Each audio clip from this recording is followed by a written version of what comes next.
서울 강남의 최고급 펜트하우스 거실에는 차가운 정막만이 감돌고 있었다. 바닥에 깔린 대리석은 샹들리에의 화려한 불빛을 반사하고 있었지만 그 빛조차 서늘하게 느껴질 만큼 두 사람 사이의 공기는 얼어붙어 있었다. 박민주는 자신의 손에 들려있던 서류 봉투를 거칠게 테이블 위로 던졌다. 둔탁한 마찰음이 고요한 공간을 날카롭게 갈랐다. 그는 최고급 이탈리아산 맞춤 정장의 넥타이를 거칠게 풀어헤치며 소파 깊숙이 몸을 파묻었다. 그의 얼굴에는 방금 전 취임식에서 보여주었던 자신감 넘치는 미소 대신 아내를 향한 노골적인 경멸과 지루함이 가득 차 있었다. 민주는 눈앞에 앉아있는 여자가 자신의 성공의 가장 큰 걸림돌이라도 되는 양 눈살을 찌푸리며 시선을 고정했다. 한서연은 테이블 위로 미끄러져 들어온 서류 봉투를 물끄러미 바라보았다. 굳이 내용을 확인하지 않아도 그것이 무엇을 의미하는지 알 수 있었다. 이혼 합의서였다. 그녀의 표정은 지나칠 정도로 평온했다. 마치 오늘 저녁 식사 메뉴를 고민하는 사람처럼 미동도 없는 그녀의 태도가 민준의 신경을 긁었다. 서연은 천천히 고개를 들어 남편을 응시했다. 지난 3년간 그녀는 이 남자의 그림자가 되어 묵묵히 내조했다. 하지만 민준에게 그녀는 그저 배경에 불과했으며 이제는 필요 없어진 낡은 장식품일 뿐이었다. 서연의 침묵이 길어지자 민준은 참을 수 없다는 듯 입꼬리를 비틀며 차가운 웃음을 터뜨렸다. 민준은 위스키 잔을 들어 한 모금 들이키며 거만하게 입을 열었다. 그는 오늘 태성그룹의 계열사 중 가장 핵심적인 위치인 태성건설의 대표이사로 취임했다. 그 자리에 오르기까지 얼마나 많은 뇌물과 로비 그리고 더러운 뒷거래가 있었는지 그는 잊은 듯했다. 오로지 자신의 탁월한 능력과 카리스마 덕분에 그 자리를 차지했다고 믿고 있었다. 그는 서연을 향해 손가락질하며 그녀의 존재 자체가 이제는 자신의 명성에 오점이라고 쏘아붙였다. 고아 출신의 변변한 배경도 없는 여자를 거두어준 은혜도 모른 채 뻔뻔하게 안주인 자리를 지키고 있었다는 모욕적인 언사가 이어졌다. 서연은 민준의 폭언을 들으면서도 눈 하나 깜짝하지 않았다. 그녀의 머릿속에서는 과거의 기억들이 빠르게 스쳐 지나갔다. 3년 전 민준은 야망은 크지만 능력은 보잘것없는 말단 본부장에 불과했다. 그가 지금의 위치에 오를 수 있었던 것은 서연이 뒤에서 은밀하게 움직인 덕분이었다. 그녀는 자신이 가진 막대한 자금력과 정보망을 동원해 경쟁자들을 제거하고 민준의 실적을 부풀려 주었다. 물론 민준은 그 모든 것이 자신의 운과 실력이라고 착각하고 있었다. 서연은 자신의 정체를 철저히 숨긴 채 평범하고 순종적인 아내를 연기해왔다. 그녀는 민준이 어디까지 오만해질 수 있는지 시험해보고 싶었던 것일지도 몰랐다. 민준은 서연의 침묵을 굴복의 표시로 받아들였다. 그는 더욱 기세가 등등해져서 테이블 위에 놓인 서류를 턱으로 가리켰다. 당장 도장을 찍고 이 집에서 나가라는 명령이었다. 그는 이미 새로운 파트너를 정해두었다고 덧붙였다. 경쟁사인 한성그룹 부회장의 딸과 재혼하여 자신의 입지를 더욱 공고히 할 것이라는 계획을 자랑스럽게 떠벌렸다. 그에게 결혼은 사랑의 결실이 아닌 비즈니스의 연장에 불과했다. 서연은 그제야 입을 열었다. 그녀의 목소리는 낮았지만 소름 끼치도록 명료했다. 당신이 정말 후회하지 않겠느냐는 짧은 질문이었다. 그 질문에는 감정이 실려 있지 않아 더욱 기이하게 들렸다. 민주는 서연의 질문에 코웃음을 쳤다.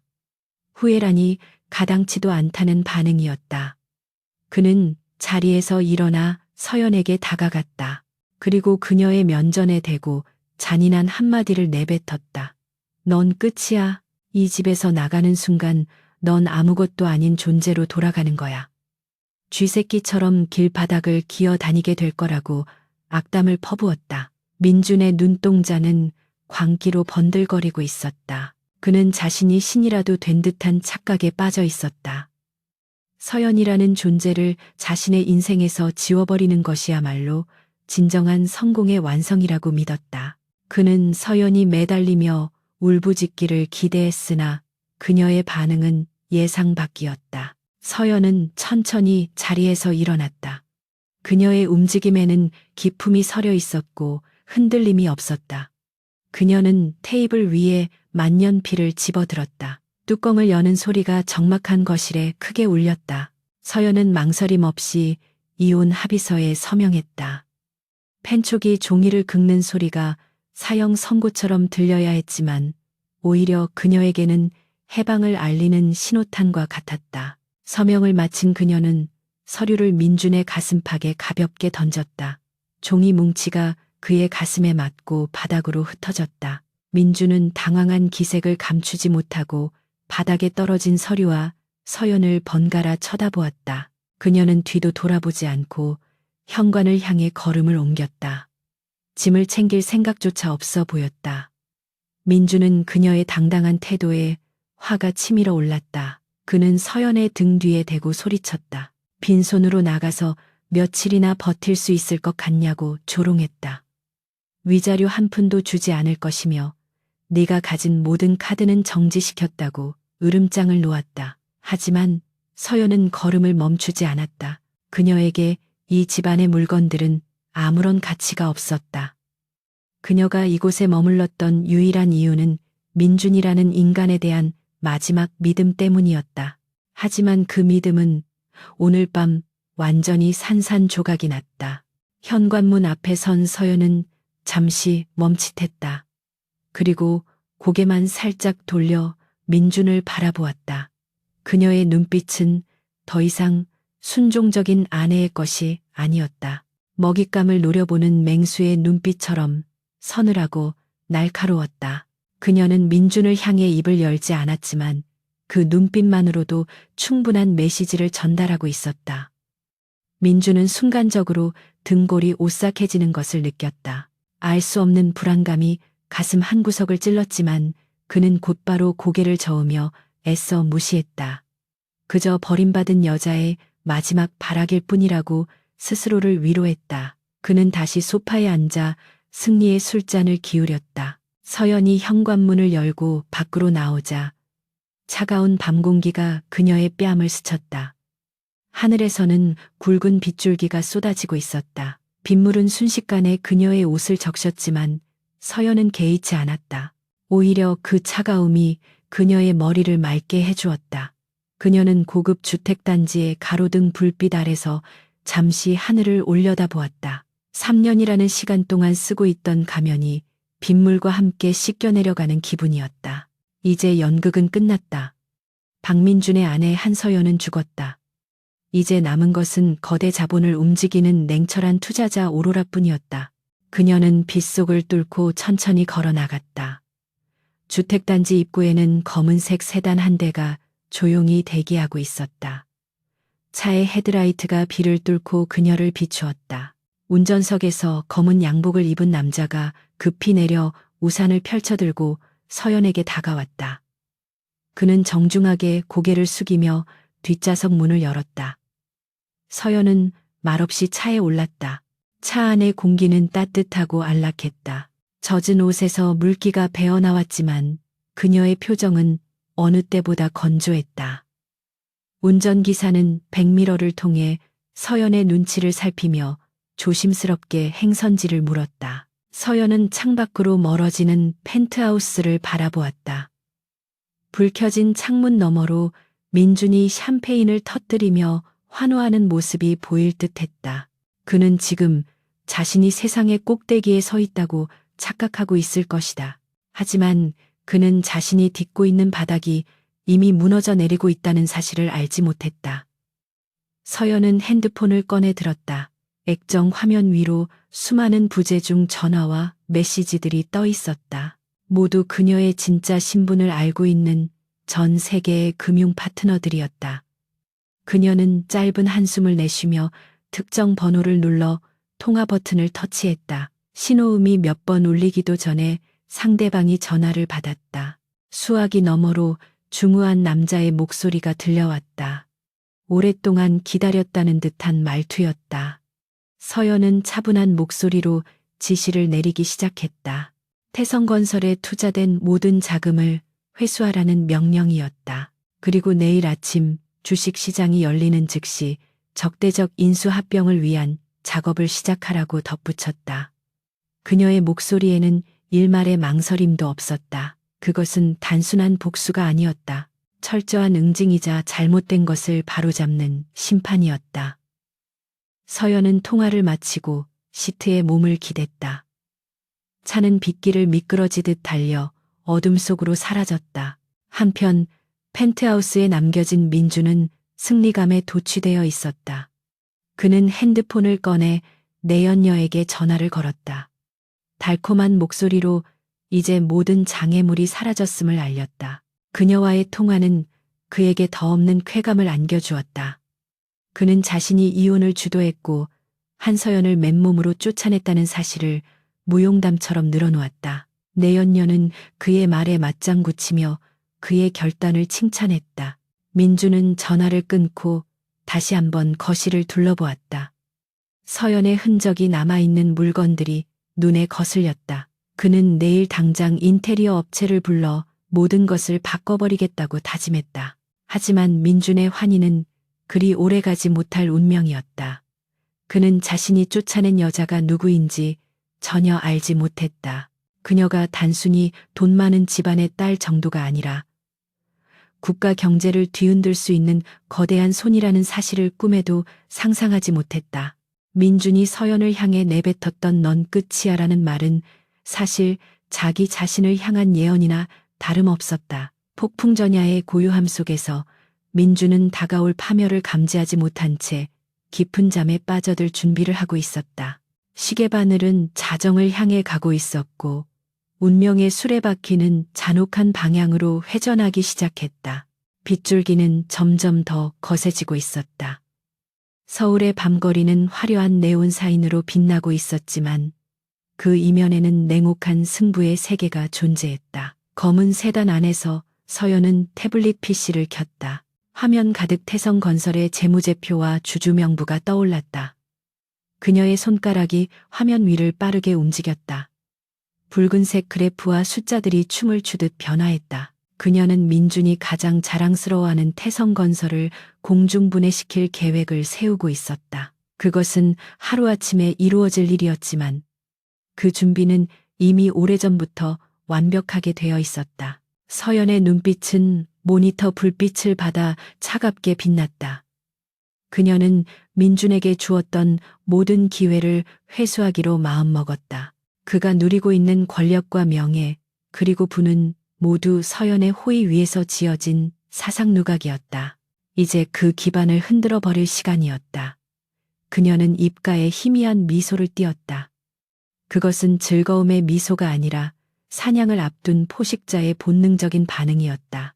내일 아침 태양이 떠오르면 박민준의 세상은 완전히 뒤집힐 것이다.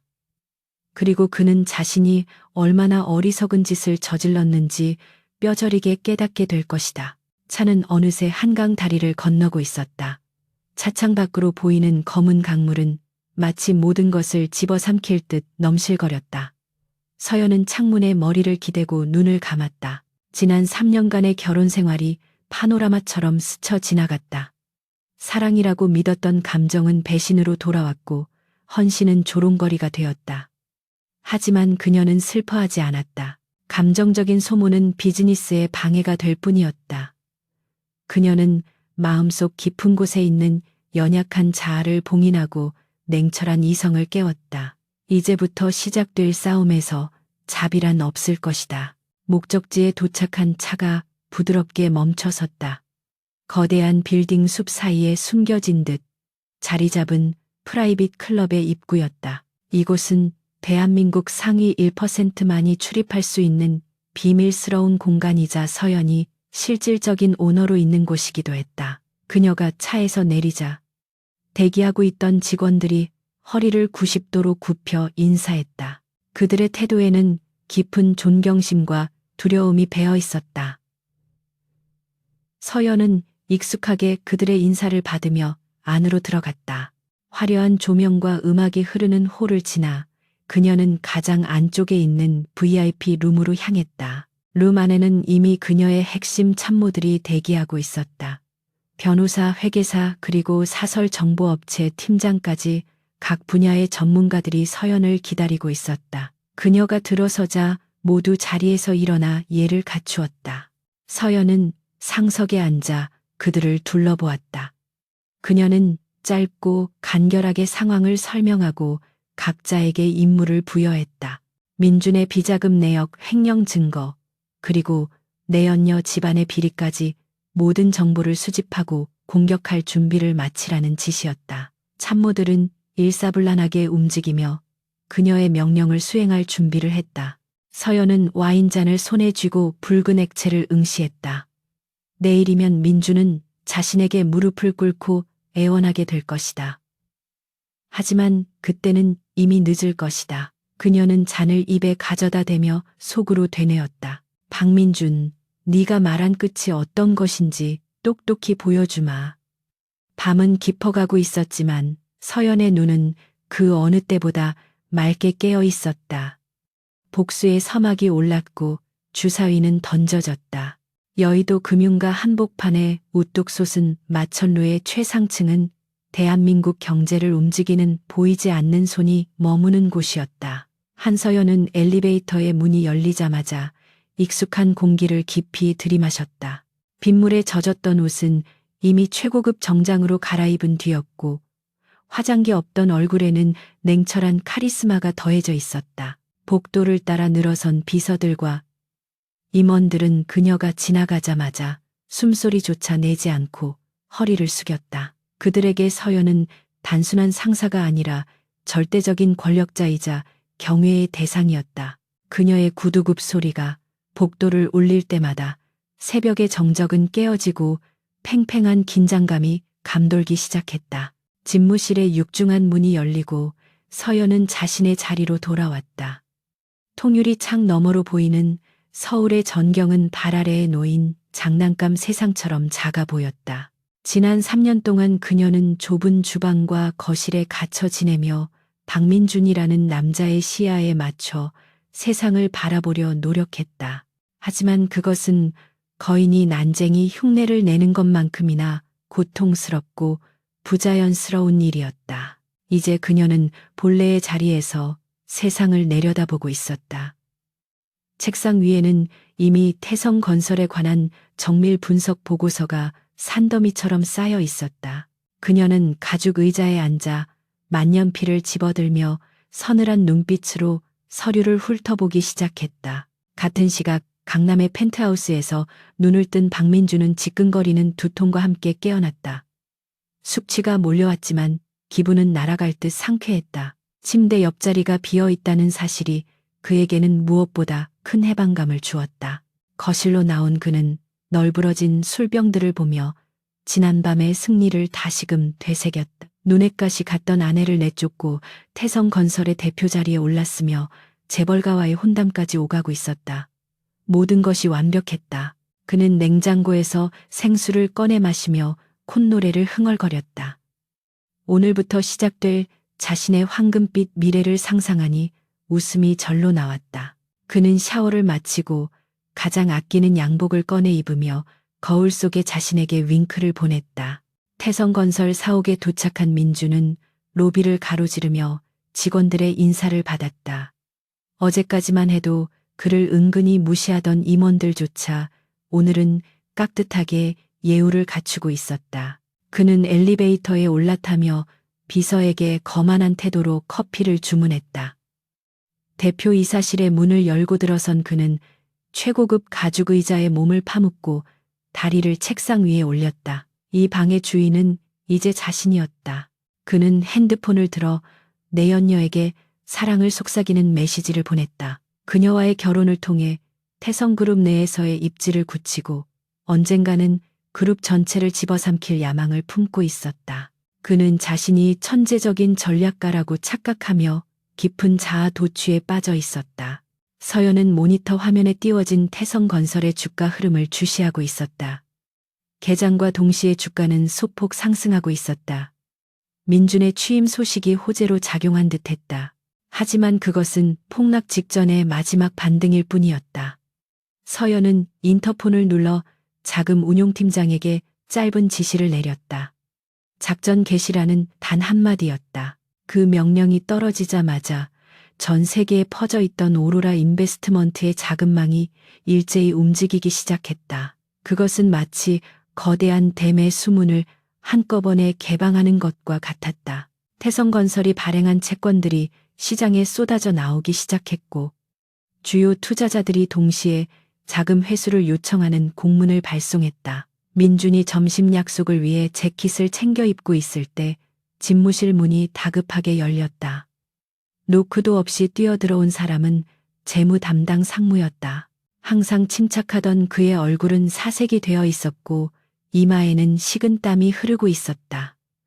민준은 불쾌한 표정으로 인상을 찌푸리며 무슨 일이냐고 호통을 쳤다. 상무는 떨리는 목소리로 보고를 시작했다. 주거래 은행들이 갑자기 대출 연장을 거부하고 즉시 상환을 요구해 왔다는 것이었다. 민준은 귀를 의심했다. 어제까지만 해도 긍정적인 반응을 보였던 은행들이 하루아침에 태도를 바꿀 리가 없었다. 그는 상무가 착각한 것이라며 당장 은행장들에게 전화를 연결하라고 소리쳤다. 하지만 전화는 연결되지 않았다. 은행장들은 모두 약속이라도 한 듯 회의 중이거나 부재 중이라는 핑계를 댔다. 설상가상으로 주식시장에서도 이상 징후가 포착되었다. 태성건설의 주가가 곤두박질치기 시작한 것이다. 원인을 알 수 없는 대량 매도 물량이 쏟아지면서 시장은 패닉에 빠졌다. 증권가 정보지에는 태성건설의 분식 회계 의혹과 부도설이 급속도로 퍼져나가고 있었다. 민주는 창백해진 얼굴로 모니터를 바라보았다. 파란색으로 변해버린 숫자들이 그를 비웃는 듯했다. 그는 책상을 내리치며 고함을 질렀다. 도대체 누가 이런 짓을 꾸미는 것인지 짐작조차 가지 않았다. 경쟁사의 공격이라고 생각했지만 규모가 너무 컸다. 혼란스러운 상황 속에서 비서실장이 들어와 조심스럽게 말을 꺼냈다. 태성건설의 최대 채권자인 오로라 인베스트먼트에서 긴급 통보가 왔다는 것이었다. 민주는 오로라라는 이름을 듣고 잠시 멈칫했다. 그들은 태성건설의 지분을 상당수 보유하고 있는 정체불명의 외국계 투자 회사였다. 그동안 경영에는 간섭하지 않고 자금만 지원해주던 든든한 우군이었다. 그런 그들이 갑자기 채무불이행을 선언하고 담보권을 행사하겠다고 통보해온 것이었다. 이것은 단순한 위기가 아니라 회사의 존폐가 걸린 문제였다. 민주는 떨리는 손으로 서류를 받아들었다. 오늘 자정까지 모든 채무를 상환하지 않으면 경영권을 박탈하겠다는 내용이었다. 민주는 다급하게 여기저기 전화를 돌려보았지만 도움을 줄 수 있는 곳은 아무데도 없었다. 평소 형님 동생하며 지내던 정재계 인사들도 모두 연락을 피했다. 그들은 이미 침몰하는 배에서 뛰어내릴 준비를 하고 있었다. 내연녀에게 전화를 걸어보았지만 그녀 또한 아버지의 지시라며 만남을 거절했다. 불과 몇 시간 전만 해도 세상의 왕이었던 그는 이제 고립무원의 처지가 되었다. 남은 방법은 단 하나뿐이었다. 오로라 인베스트먼트의 한국 지사장을 직접 만나 사정하는 것밖에 없었다. 그는 자존심을 구기고 비서에게 오로라 측과 미팅을 잡으라고 지시했다. 다행히 그쪽에서는 오늘 저녁 만남을 허락했다. 서연은 민준이 미끼를 물었다는 보고를 받고 천천히 고개를 끄덕였다. 그녀는 자리에서 일어나 창가로 다가갔다. 해가 지고 도시에 어둠이 내리고 있었다. 어제 그가 자신에게 이혼 서류를 던졌던 그 시간과 비슷해지고 있었다. 그녀는 비서에게 오늘 저녁 미팅 장소를 준비하라고 지시했다. 장소는 오로라 인베스트먼트 본사의 대회의실이 아닌 서연이 개인적으로 사용하는 접견실이었다. 그곳은 외부와 철저히 단절된 공간으로 민준의 몰락을 지켜보기에 가장 완벽한 무대였다. 서연은 거울 앞에 서서 옷매무새를 다듬었다. 이제 곧 그를 다시 만나게 될 것이다. 어제와는 전혀 다른 위치에서 말이다. 약속 시간이 다가오자 민주는 초조한 마음으로 차에 올랐다. 목적지는 강남의 한 프라이빗 클럽 건물이었다. 오로라 인베스트먼트의 한국 지사가 그곳에 있다는 사실은 처음 알았다. 차 안에서 그는 끊임없이 변명거리를 생각했다. 일시적인 자금, 유동성 문제일 뿐이며 곧 해결될 것이라고 설득할 작정이었다. 하지만 그의 손은 멈추지 않고 떨리고 있었다. 알 수 없는 공포감이 엄습했다. 단순히 돈 문제가 아니라 누군가가 자신을 겨냥하고 있다는 느낌을 지울 수 없었다. 하지만 그 대상이 누구인지는 여전히 오리무중이었다. 그는 마른 침을 삼키며 넥타이를 느슨하게 풀었다. 숨이 막혀올 지경이었다. 건물에 도착하자 건장한 경호원들이 그를 맞이했다. 그들은 민준의 신원을 확인하고 아무런 말 없이 그를 안내했다. 엘리베이터를 타고 지하로 내려가는 동안 민준은 거울에 비친 자신의 얼굴을 보았다. 아침의 패기는 온데간데 없고 공포에 질린 패배자의 모습만이 남아 있었다. 엘리베이터 문이 열리고 긴 복도 끝에 육중한 문 하나가 보였다. 경호원은 문 앞까지만 안내하고 물러났다. 민주는 심호흡을 한 번 크게 하고 문 손잡이를 잡았다. 이 문을 열고 들어가면 자신의 운명이 결정될 것이라는 직감이 들었다. 그는 떨리는 손에 힘을 주어 문을 열었다. 방 안은 어두웠다. 은은한 조명 하나만이 중앙에 놓인 테이블을 비추고 있었다. 최고급 가죽 소파가 놓여 있었고 그 맞은편에는 등받이가 높은 의자가 창을 향해 돌아가 있었다. 의자에 앉은 사람은 등지고 있어서 누구인지 확인할 수 없었다. 민주는 조심스럽게 발을 들여놓으며 인사를 건넸다. 태성건설 대표 박민준입니다. 그의 목소리는 쥐어짜듯 갈라져 나왔다. 그러나 의자에 앉은 인물은 대답이 없었다. 그저 손에 들린 와인잔을 가볍게 흔들 뿐이었다. 그 침묵이 민준을 더욱 불안하게 만들었다. 그는 식은땀을 닦으며 한 걸음 더 다가갔다. 제발 한 번만 기회를 주십시오. 무엇이든 하겠습니다. 민준의 애원에도 상대방은 여전히 침묵을 지켰다. 무거운 정적이 방 안을 가득 메웠다.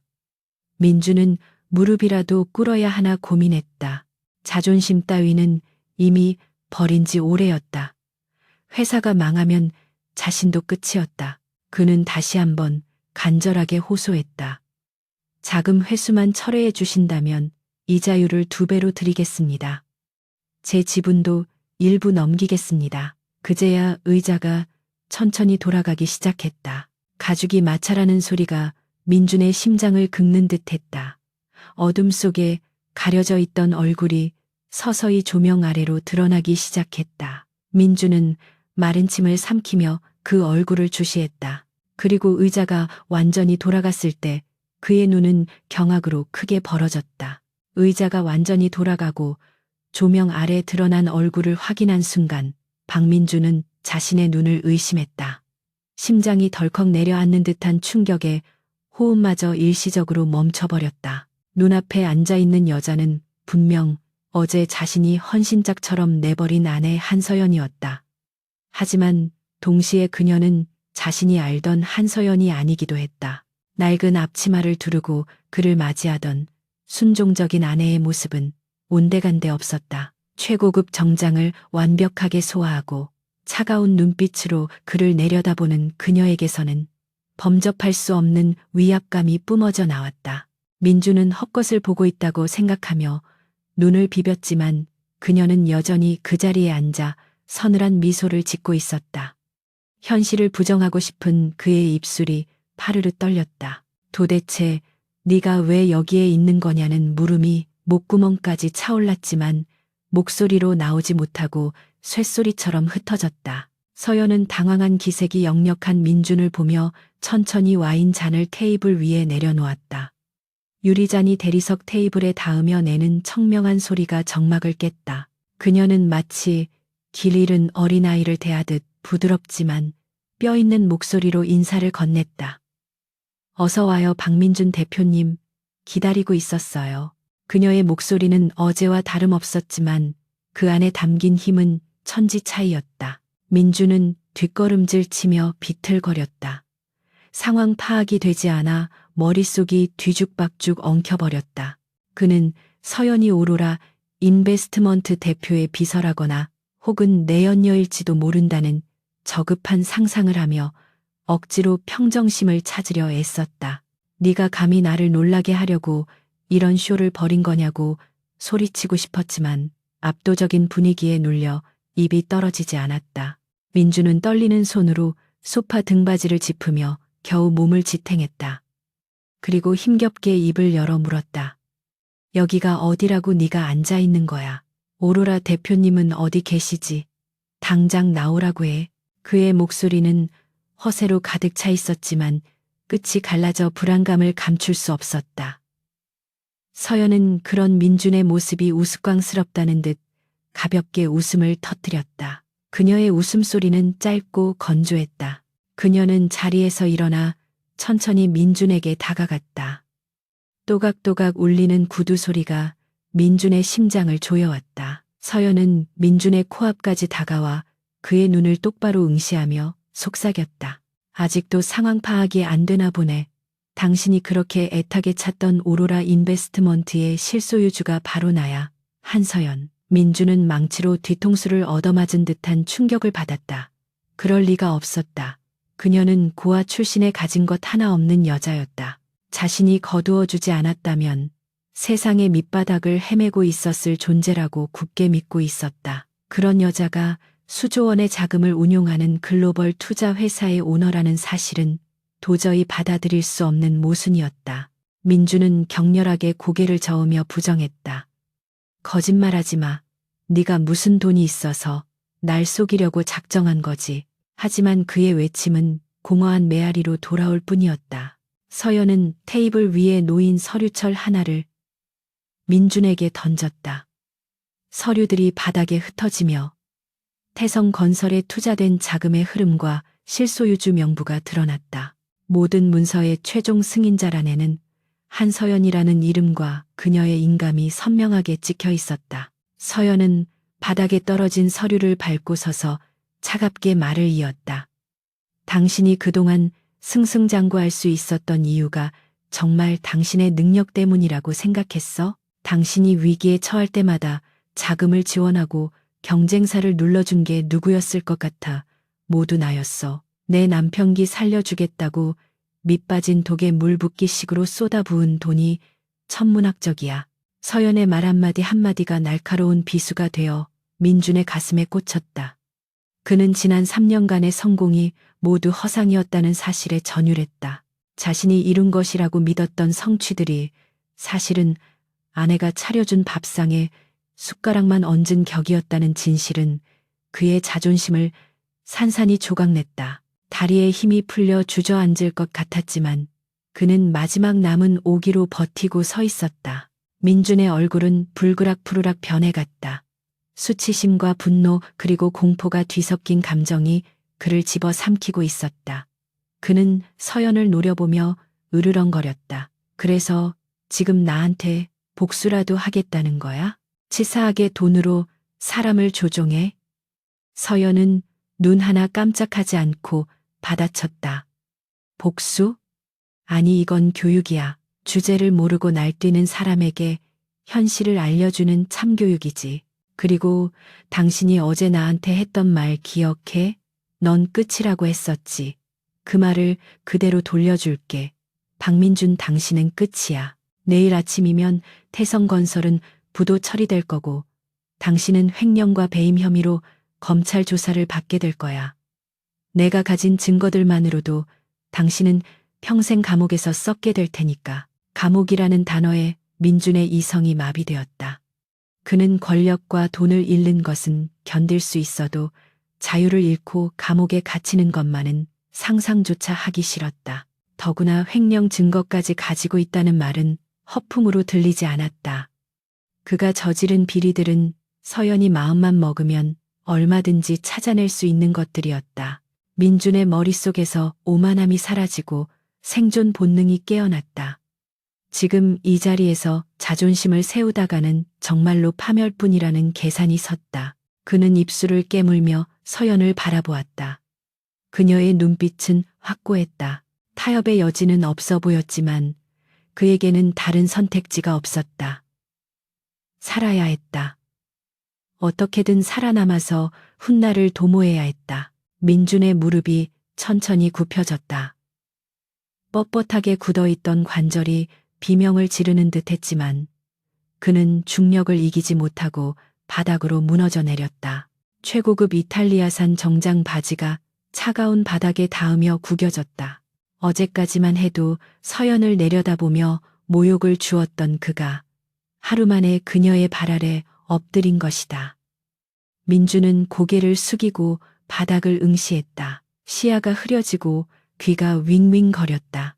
이것이 현실이라는 것을 인정하기 싫었지만 눈앞에 보이는 서연의 구두코가 그를 현실로 끌어당겼다. 그는 떨리는 목소리로 입을 열었다. 서연아, 아니 여보, 내가 잘못했어. 잠깐 미쳤었나 봐. 제발 한 번만 용서해줘. 서연은 발 아래 엎드린 민준을 내려다보며 묘한 쾌감을 느꼈다. 하지만 동시에 깊은 환멸감도 밀려왔다. 고작 이런 남자 때문에 자신의 인생을 희생하고 헌신했다는 사실이 허무하게 느껴졌다. 그녀는 한 발짝 물러서며 싸늘하게 대꾸했다. 여보, 어제는 쥐새끼라더니 오늘은 여보야? 당신의 태세 전환은 정말 놀라울 정도네. 그 더러운 입으로 날 부르지 마. 민주는 서연의 발목을 잡으려 손을 뻗었다. 제발 살려줘. 이대로 무너질 수는 없어. 당신도 알잖아. 내가 이 자리에 오르려고 얼마나 고생했는지. 우리 좋았던 시절도 있었잖아. 내가 다 보상할게. 다시 합치자. 응? 민준의 비굴한 애원은 끝없이 이어졌다. 민준의 뻔뻔함은 도를 넘어서고 있었다. 그는 자신의 잘못을 인정하기보다는 과거의 정에 호소하며 상황을 모면하려 했다. 서연은 그의 손을 피하며 혐오스러운 표정을 지었다. 좋았던 시절이라니. 그런 기억은 당신 머릿속에만 존재하는 망상이야. 나한테는 지난 3년이 지옥이었어. 당신의 그 오만함과 무시를 견디는 게 얼마나 끔찍했는지 알아? 서연의 목소리가 처음으로 높아졌다. 억눌려왔던 분노가 터져나온 것이었다. 하지만 그녀는 곧바로 호흡을 가다듬고 냉정함을 되찾았다. 감정을 드러내는 것은 그에게 틈을 보이는 일이었다. 그녀는 다시 차가운 가면을 쓰고 민준을 내려다보았다. 민준은 바닥에 이마를 도시며 통곡하기 시작했다.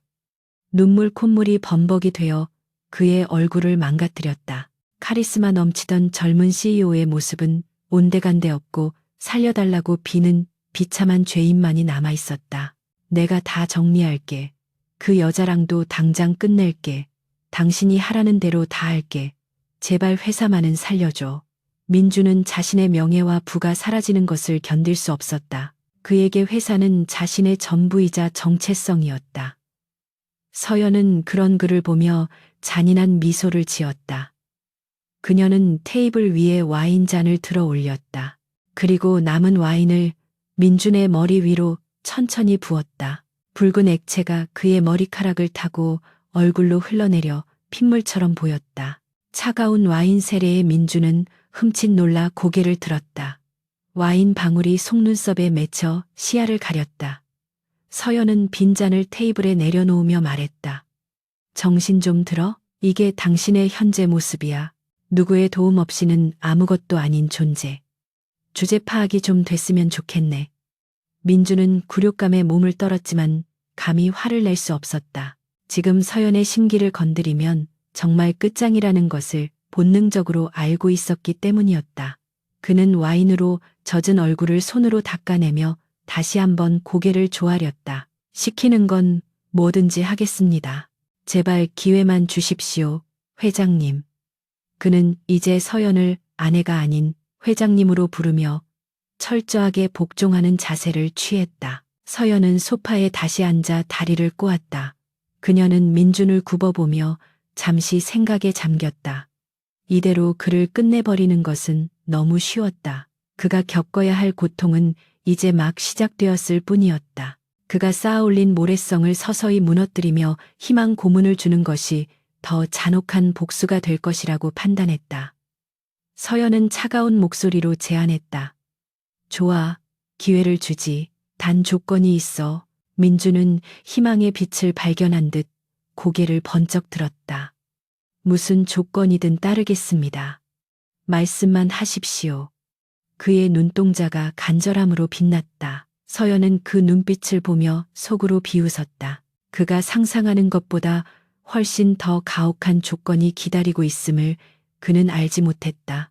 당장 내일 아침까지 횡령한 자금 전액을 회사 계좌로 원상 복구해놔. 그리고 공개적으로 기자회견을 열어서 당신의 무능함을 인정하고 경영 일선에서 물러나겠다는 사퇴서를 발표해. 만약 이 두 가지 중 하나라도 어길 시에는 즉시 검찰에 고발할 거야.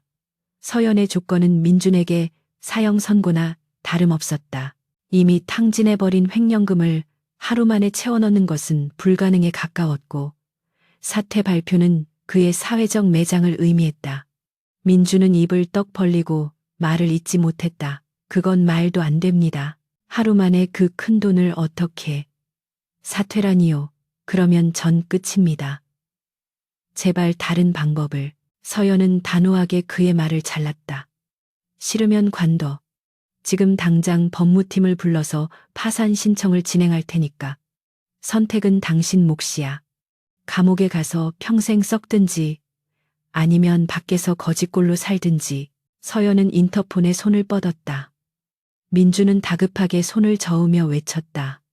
알겠습니다. 하겠습니다. 어떻게든 돈을 마련해 보겠습니다. 제발 신고만은 하지 말아주세요. 민주는 비명을 지르듯 대답했다. 일단 시간을 벌어야 했다. 어떻게든 위기를 모면하고 나면 빠져나갈 구멍이 생길 것이라고 믿었다. 그의 머릿속은 돈을 구할 방법과 서연을 속일 궁리로 빠르게 돌아가기 시작했다. 서연은 인터폰에서 손을 떼고 그를 노려보았다. 좋아, 내일 아침 9시까지야. 1분이라도 늦으면 자비는 없어. 이제 그만 내 눈앞에서 사라져. 꼴도 보기 싫으니까. 그녀의 축객령에 민주는 허겁지겁 자리에서 일어났다. 다리가 풀려 몇 번이나 비틀거렸지만 그는 젖먹던 힘을 다해 문을 향해 걸어갔다. 문을 열고 나가기 전 그는 마지막으로 뒤를 돌아보았다. 어둠 속에 앉아있는 서연의 모습은 마치 지옥의 심판관처럼 보였다. 민주는 공포에 질린 채 도망치듯 방을 빠져나갔다. 복도에 나오자마자 다리에 힘이 풀려 주저앉고 말았다. 지나가던 직원들이 그를 이상한 눈으로 쳐다보았지만 그는 신경 쓸 겨를이 없었다. 민준이 사라진 방 안에서 서연은 깊은 한숨을 내쉬었다. 긴장이 풀리자 피로가 몰려왔다. 하지만 그녀의 눈빛은 여전히 날카롭게 빛나고 있었다. 민준이 순순히 물러날 위인이 아니라는 것을 그녀는 누구보다 잘 알고 있었다. 그는 분명 또 다른 꼼수를 부리거나 반격을 시도할 것이다. 오히려 그것이 그녀가 바라는 바였다. 그가 발버둥 칠수록 더 깊은 수렁으로 빠져들게 될 테니까. 서연은 비서실장을 호출했다. 박민준의 일거수일투족을 24시간 감시하세요. 그가 누구를 만나고 어디로 돈을 빌리러 다니는지 전부 보고하세요. 특히 불법적인 세력과 접촉하는지 예의주시해야 합니다. 비서실장이 나가고 다시 혼자가 된 서연은 창밖의 야경을 바라보았다. 서울의 밤은 여전히 화려하게 빛나고 있었다. 어제까지만 해도 저 불빛들 속에서 외로움을 느꼈지만 오늘은 달랐다. 그녀는 이제 게임의 지배자로서 판을 흔들고 있었다. 민준이 무릎 꿇던 순간의 쾌감은 잠시였고 이제는 차가운 이성만이 남았다. 그녀는 민준이 어떤 식으로 돈을 마련하려 할지 예측해 보았다. 사채업자나 뒷골목의 검은 손을 잡을 가능성이 높았다. 그가 타락의 끝을 보여줄 때 비로소 그녀의 복수는 완성될 것이다. 건물 밖으로 나온 민주는 차에 타자마자 핸들을 주먹으로 내리쳤다. 분노와 수치심에 온몸이 떨렸다. 한서연, 네가 감히 나를 이렇게 모욕해? 두고 보자. 이대로 당하고만 있지는 않을 거야. 그의 눈동자에 도끼가 서렸다. 그는 핸드폰을 꺼내 어두운 세계에 발을 담그고 있는 후배에게 전화를 걸었다. 급하게 자금이 필요하다는 말과 함께 어떤 조건이라도 감수하겠다는 의사를 밝혔다.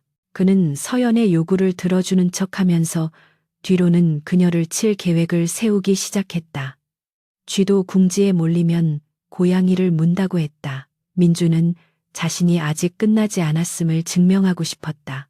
빗줄기는 잦아들었지만 바람은 더욱 거세지고 있었다. 민준의 차가 난폭하게 도로를 질주하며 어둠 속으로 사라졌다. 그의 질주는 파멸을 향해 가속하고 있었지만 그는 그것이 재기의 기회라고 착각하고 있었다. 서연은 펜트하우스 꼭대기에서 그 모습을 지켜보고 있는 듯했다. 두 사람의 전쟁은 이제 새로운 국면에 접어들었다. 감정적인 대립을 넘어선 생존을 건 진흙탕 싸움이 예고되고 있었다. 밤은 깊어가고 욕망과 복수심이 뒤엉킨 도시의 그림자는 더욱 짙게 깔렸다. 새벽 3시의 서울은 깊은 잠에 빠져 있었지만 박민준의 시간은 멈추지 않고 파멸을 향해 흐르고 있었다. 그는 핸들을 잡은 손이 하얗게 질릴 정도로 힘을 주며 강북의 외진 골목길로 차를 몰았다. 화려한 강남의 마천루와는 전혀 다른 음습하고 낡은 건물들이 즐비한 곳이었다. 민준이 찾아간 곳은 제도권 금융에서는 절대 돈을 빌릴 수 없는 사람들이 마지막으로 찾는 사채시장의 큰손장 사장의 사무실이었다. 곰팡이 냄새와 담배 냄새가 뒤섞인 지하 사무실의 공기는 민준의 숨을 턱 막히게 했지만 그는 코를 막을 여유조차 없었다. 오로지 한서연이 제시한 마감 시한인 아침 9시 전까지 횡령한 자금을 메워 넣어야 한다는 강박관념만이 그의 뇌를 지배하고 있었다. 그는 자신의 영혼이라도 팔아서 급한 불을 꺼야만 했다. 장 사장은 민준이 내민 명함을 만지작거리며 비릿한 미소를 지었다. 대기업 계열사 대표가 이런 누추한 곳까지 직접 찾아왔다는 사실이 그에게는 꽤나 흥미로운 구경거리인 듯했다. 민준은 자존심을 모두 내려놓고 무릎을 꿇다시피 하며 자금을 요청했다. 담보로 내놓을 수 있는 것은 자신이 가진 태성건설의 차명, 주식과 앞으로 받게 될 퇴직금, 그리고 아직 내연녀와의 결혼이 성사되면 얻게 될 지분뿐이었다. 모두 불확실하거나 법적으로 문제가 될 소지가 다분한 것들이었지만 장 사장은 개의치 않았다. 그는 민준의 절박함을 담보로 잡았다. 살인적인 고금리와 신체 포기 각서에 가까우니면 계약서가 테이블 위에 놓였고 민준은 내용을 제대로 읽어보지도 않은 채 떨리는 손으로 도장을 찍었다. 같은 시각 한서연은 잠들지 않고 집무실에서 모니터 화면을 응시하고 있었다. 그녀의 책상 위에는 민준이 사채업자와 접촉했다는 실시간 보고서가 올라와 있었다. 그녀는 민준이 횡령금을 메우기 위해 더 깊은 수렁으로 걸어 들어갈 것임을 정확히 예측하고 있었다. 그가 사채를 끌어다 회사 돈을 채워 넣는다 해도 그것은 그저 언발의 오줌 누기일 뿐이었다. 서연은 비서실장에게 다음 단계의 작전을 지시했다. 그것은 민준이 돈을 입금하는 순간 그가 과거에 저질렀던 횡령과 배임, 그리고 협력업체로부터 받은 리베이트 내역을 언론과 이사회에 동시다발적으로 터뜨리는 것이었다.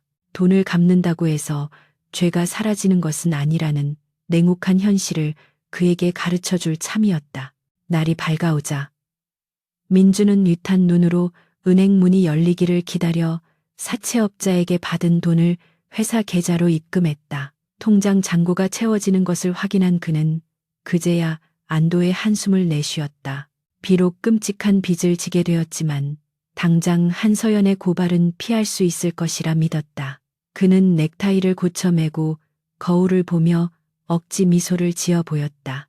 이제 출근해서 적당히 둘러대고 시간을 벌면 어떻게든 수습할 수 있을 것이라고 스스로를 최면 걸듯 위로했다. 그는 태성건설 사옥으로 향하는 차 안에서 내연녀인 최수민에게 전화를 걸었다. 어젯밤에 불안했던 모습을 만회하고 그녀를 안심시키기 위해 밝은 목소리를 연기해야만 했다. 하지만 수민의 반응은 싸늘하기 그지없었다. 전화를 받자마자 그녀는 날카로운 목소리로 민준을 쏘아붙였다.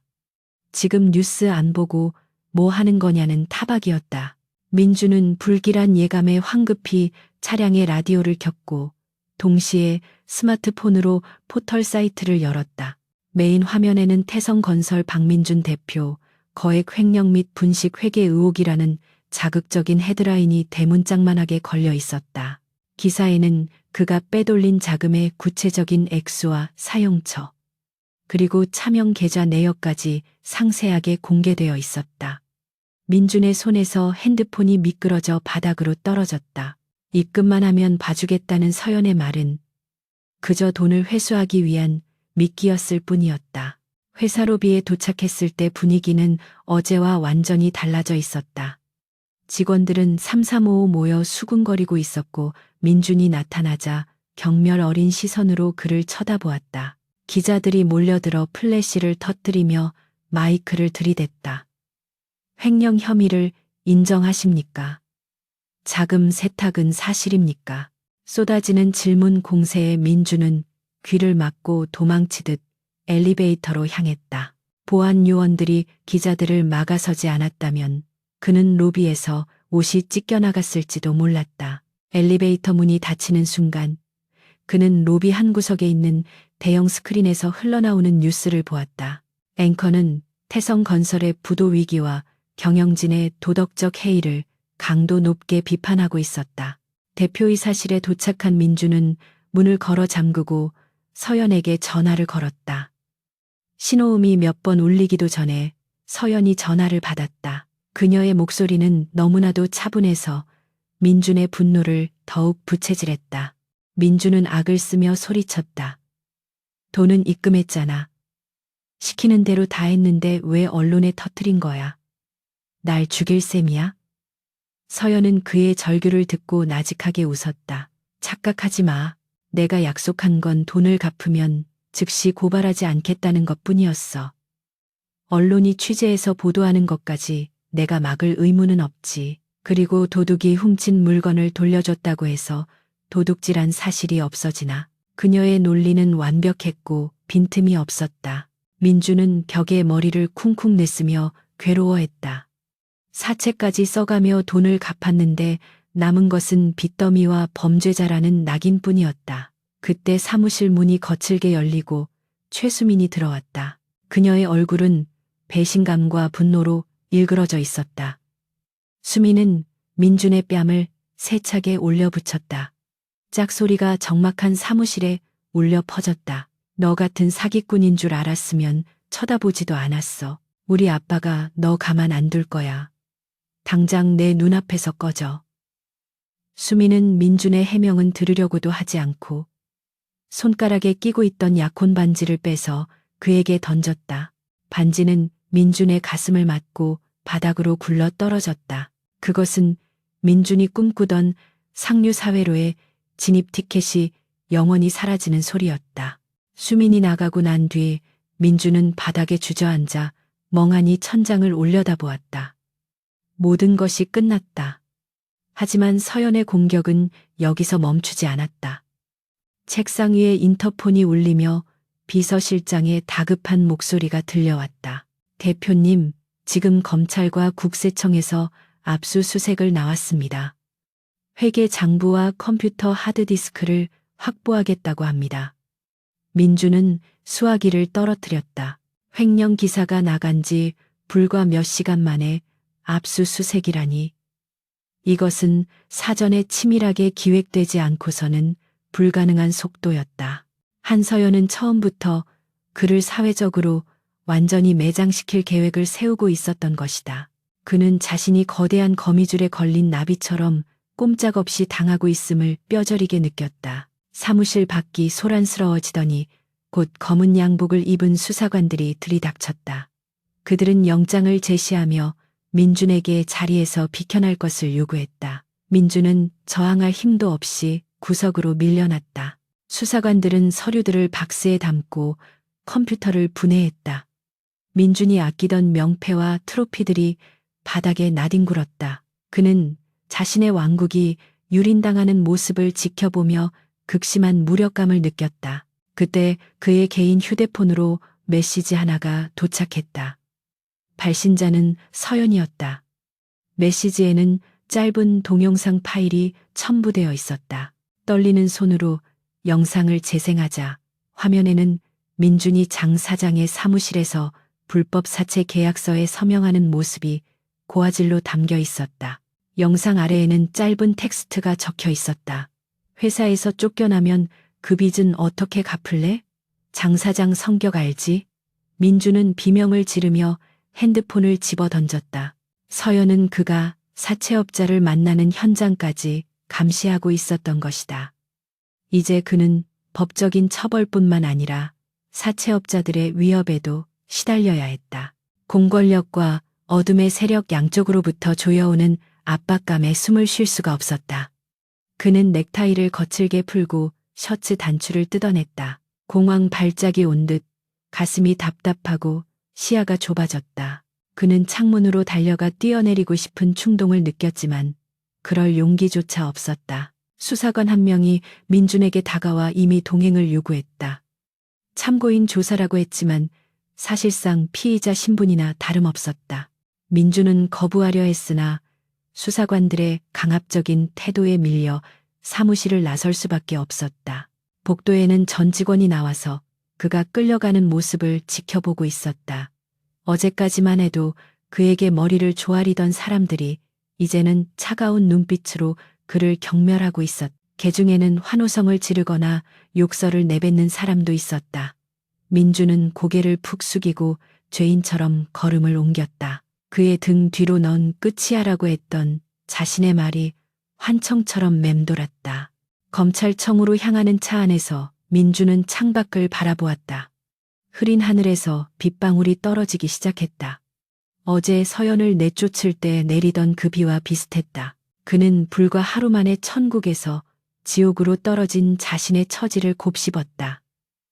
억울함보다는 후회가 밀려왔다. 한서연이라는 여자가 얼마나 무서운 존재인지 진작 알았더라면 이렇게까지 무모하게 굴지는 않았을 것이다.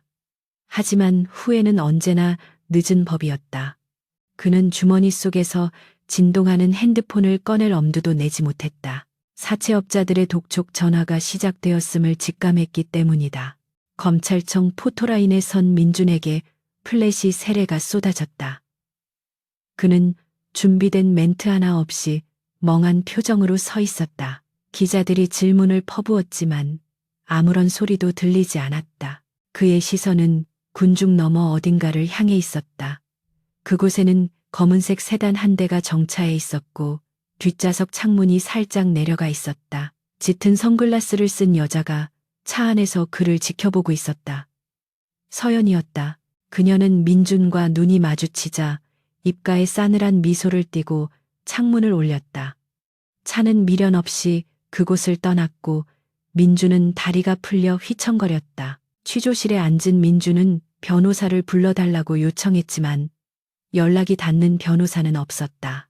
태성건설의 법무팀은 이미 서연의 지시에 따라 민준과의 관계를 단절했고 개인적으로 알고 지내던 변호사들도 언론에 대서특필된 사건을 맡기를 꺼려했다. 그는 철저하게 고립되었다.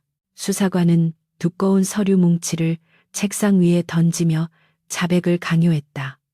서류에는 그가 잊고 있었던 3년 전의 사소한 횡령건까지 낱낱이 기록되어 있었다. 민주는 덜덜 떨며 서류를 넘겨보았다. 이 모든 자료를 서연이 준비했다는 사실에 경악을 금치 못했다. 그녀는 그와 함께 살면서 매 순간 그의 범죄를 기록하고 있었던 것이다. 밤이 깊도록 조사는 계속되었다. 민주는 지칠 대로 지쳐 있었다. 그는 수사관에게 물 한 잔을 부탁했다. 종이컵에 담긴 미지근한 물을 마시며 그는 서연과의 지난 날을 떠올렸다. 그녀가 가끔 서재에 들어와 커피를 타주며 어깨 너머로 모니터를 보던 모습이 생각났다. 그때는 그저 내조 잘하는 아내라고 생각했는데 사실은 첩보원처럼 정보를 수집하고 있었던 것이다. 민주는 허탈한 웃음을 터뜨렸다. 자신이 호랑이 새끼를 키운 것이 아니라 거대한 용의 영린을 건드린 꼴이었다. 유치장에 수감된 민주는 차가운 바닥에 누워 잠을 청하려 했지만 잠이 올 리 없었다. 옆방의 수감자가 코를 고는 소리가 거슬렸다.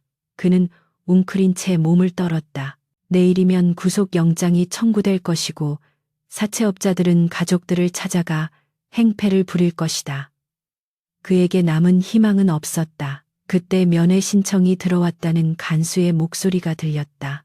이 시간에 면회가 될 리 없었지만 특별한 허가를 받은 모양이었다. 민주는 혹시 수민이 마음을 돌린 것은 아닐까 하는 신락 같은 기대를 품고 면회실로 향했다. 하지만 면회실 유리에 비친 사람은 수민이 아니었다. 단정한 정장을 입은 낯선 중년 남자가 앉아 있었다. 그는 자신을 오로라 인베스트먼트의 고문 변호사라고 소개했다. 민주는 의자에 털썩 주저앉으며 힘없이 물었다. 또 무슨 일입니까? 이제 뺏어갈 것도 없지 않습니까? 변호사는 서류 가방에서 봉투 하나를 꺼내 유리창 너머로 보여주었다. 그것은 이혼 소송 소장이 아닌 주주총회 소집 통지서였다. 변호사는 건조한 목소리로 말했다. 회장님께서 제안을 하나 하셨습니다. 내일 열릴 임시 주주총회에 참석해서 본인의 해임안에 직접 찬성표를 던지라고 하십니다. 민주는 어이가 없어서 헛웃음을 지었다. 이미 다 망했는데 그게 무슨 의미가 있냐고 반문했다. 변호사는 안경을 고쳤으며 나직하게 덧붙였다. 만약 순순히 협조하신다면 사채업자 문제만은 해결해 주시겠다고 합니다. 장 사장과의 채무관계를 오로라가 인수해서 법정 이자율로 조정해 주시겠다는 뜻입니다. 민준의 귀가 솔깃했다. 감옥에 가는 것은 어쩔 수 없더라도 사채업자들의 칼부림에서 벗어날 수 있다면 그것만으로도 감지덕지였다. 그는 자존심이고 뭐고 다 버리고 고개를 끄덕였다. 알겠습니다. 나가서 그렇게 하겠다고 전해주세요. 면회를 마치고 돌아오는 길 민주는 씁쓸함을 삼켰다. 한서연은 그를 끝까지 이용해 먹을 작정이었다. 자신이 직접 자신의 목을 치게 만들어서 완벽한 승리를 거두려는 속셈이었다. 하지만 민준에게는 거부할 힘이 없었다. 그는 이제 서연의 장기판 위에 놓인 버려진 말에 불과했다. 유치장의 쇠창살 사이로 달빛이 들어왔다. 그 달빛조차 서연의 눈빛처럼 차갑게 느껴졌다. 민주는 무릎을 감싸 안으며 내일 있을 최후의 심판을 기다렸다. 그의 화려했던 시절은 신기루처럼 사라지고 참혹한 현실만이 그를 기다리고 있었다. 다음 날 아침 태성건설 본사 대강당은 임시 주주총회에 참석하려는 주주들과 취재진으로 인산인해를 이루고 있었다. 카메라 플래시가 번개처럼 터지는 가운데 박민주는 단상 위에 올랐다. 그는 어제와는 비교도 안 될 만큼 초췌해진 모습이었다. 준비된 원고를 읽어 내려가는 그의 목소리는 미세하게 떨리고 있었다. 그는 자신의 무능과 부덕함을 인정하고 모든 직책에서 사임하겠다는 내용을 발표했다. 그것은 자신의 입으로 자신의 목을 치는 잔혹한 형벌이었다. 주주들의 야유와 고성이 강당을 가득 메웠지만 민주는 고개를 들 수 없었다. 단상 아래 맨 앞줄에는 한서연이 앉아 있었다. 그녀는 검은 정장을 입고 무표정한 얼굴로 민준의 추락을 지켜보고 있었다. 그녀의 눈빛은 마치 죽어가는 짐승을 바라보는 사냥꾼처럼 차갑고 건조했다.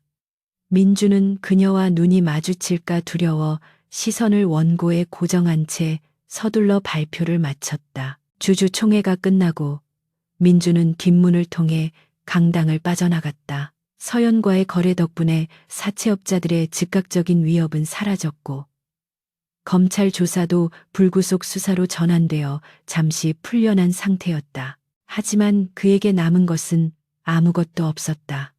명예는 땅에 떨어졌고 재산은 압류되었으며 사람들의 손가락질만이 그를 기다리고 있었다. 그는 편의점에서 산 소주 한 병을 들고 한강 공원 벤치에 앉았다. 들이키는 술은 쓰기만 했고 강바람은 뼛속까지 시리게 만들었다.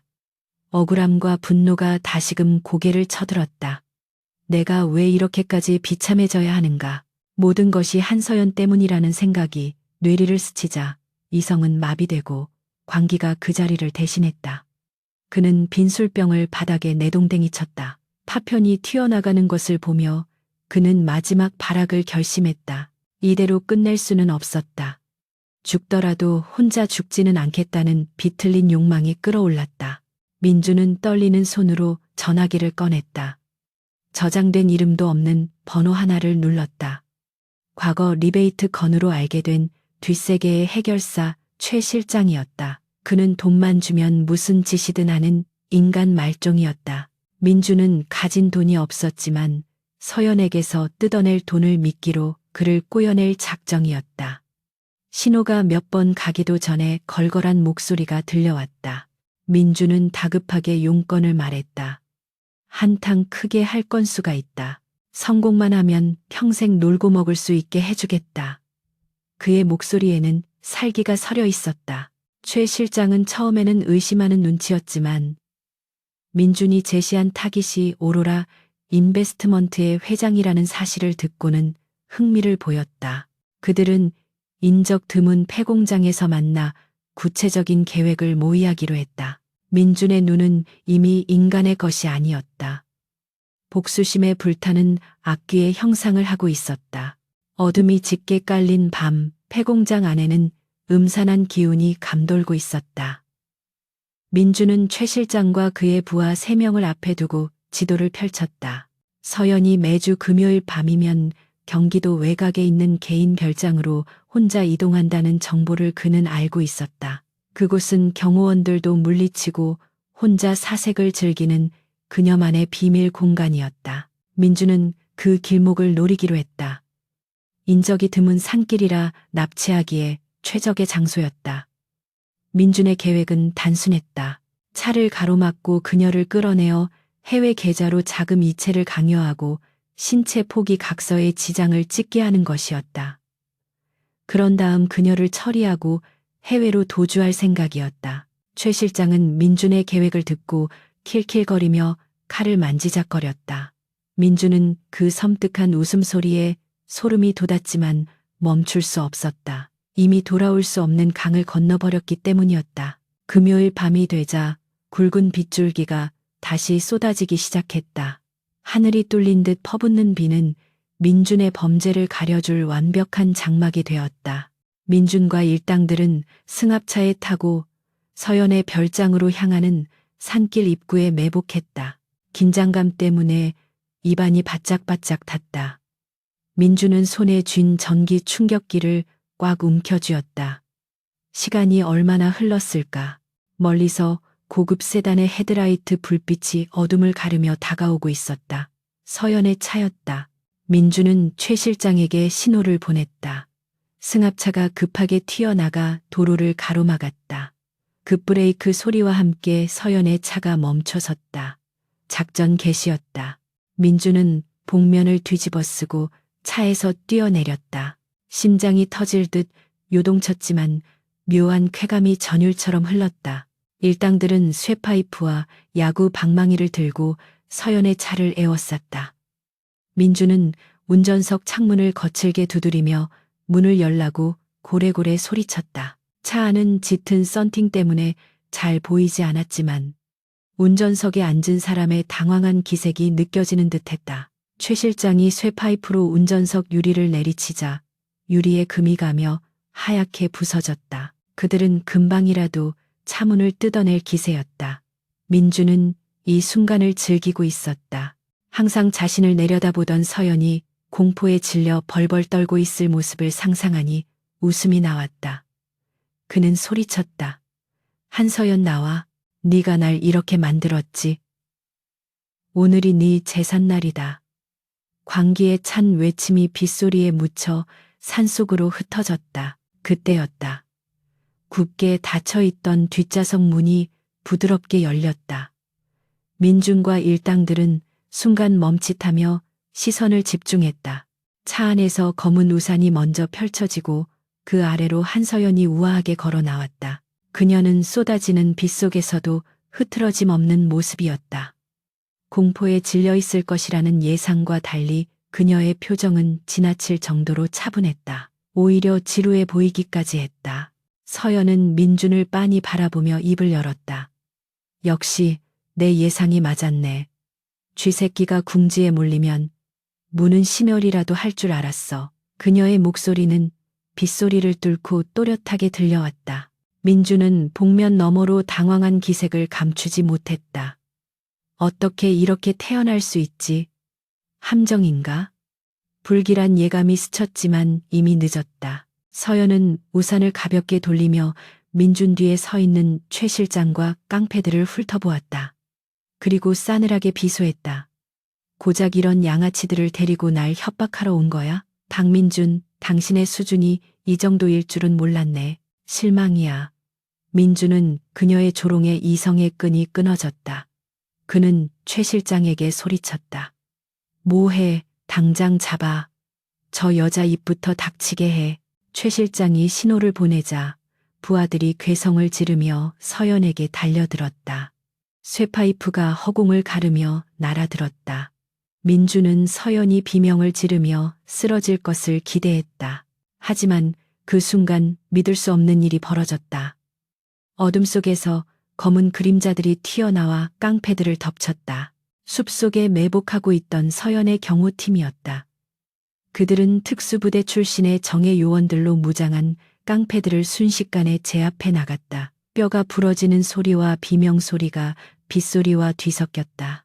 쇠파이프를 휘두르던 깡패는 경호원의 발차기 한 방에 나가 떨어졌고 야구 방망이를 든 자는 팔이 꺾여 바닥에 처박혔다.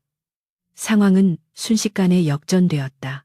최 실장은 당황하여 뒷걸음질 치다 품에서 칼을 꺼내 들었지만 서연의 그림자처럼 붙어있던 경호팀장이 눈 깜짝할 새에 그의 손목을 걷어차 칼을 떨어뜨리게 만들었다. 민주는 멍하니 그 광경을 지켜보았다. 자신의 완벽한 계획이, 마지막 반격이 허무하게 무너지고 있었다. 서연은 아수라장이 된 현장 한가운데서 한 발짝도 움직이지 않고 서 있었다. 그녀의 우산 위로 빗방울이 리듬감 있게 떨어졌다. 모든 깡패가 제압되고 바닥에 뒹굴고 있을 때 그녀는 천천히 민준에게 다가갔다.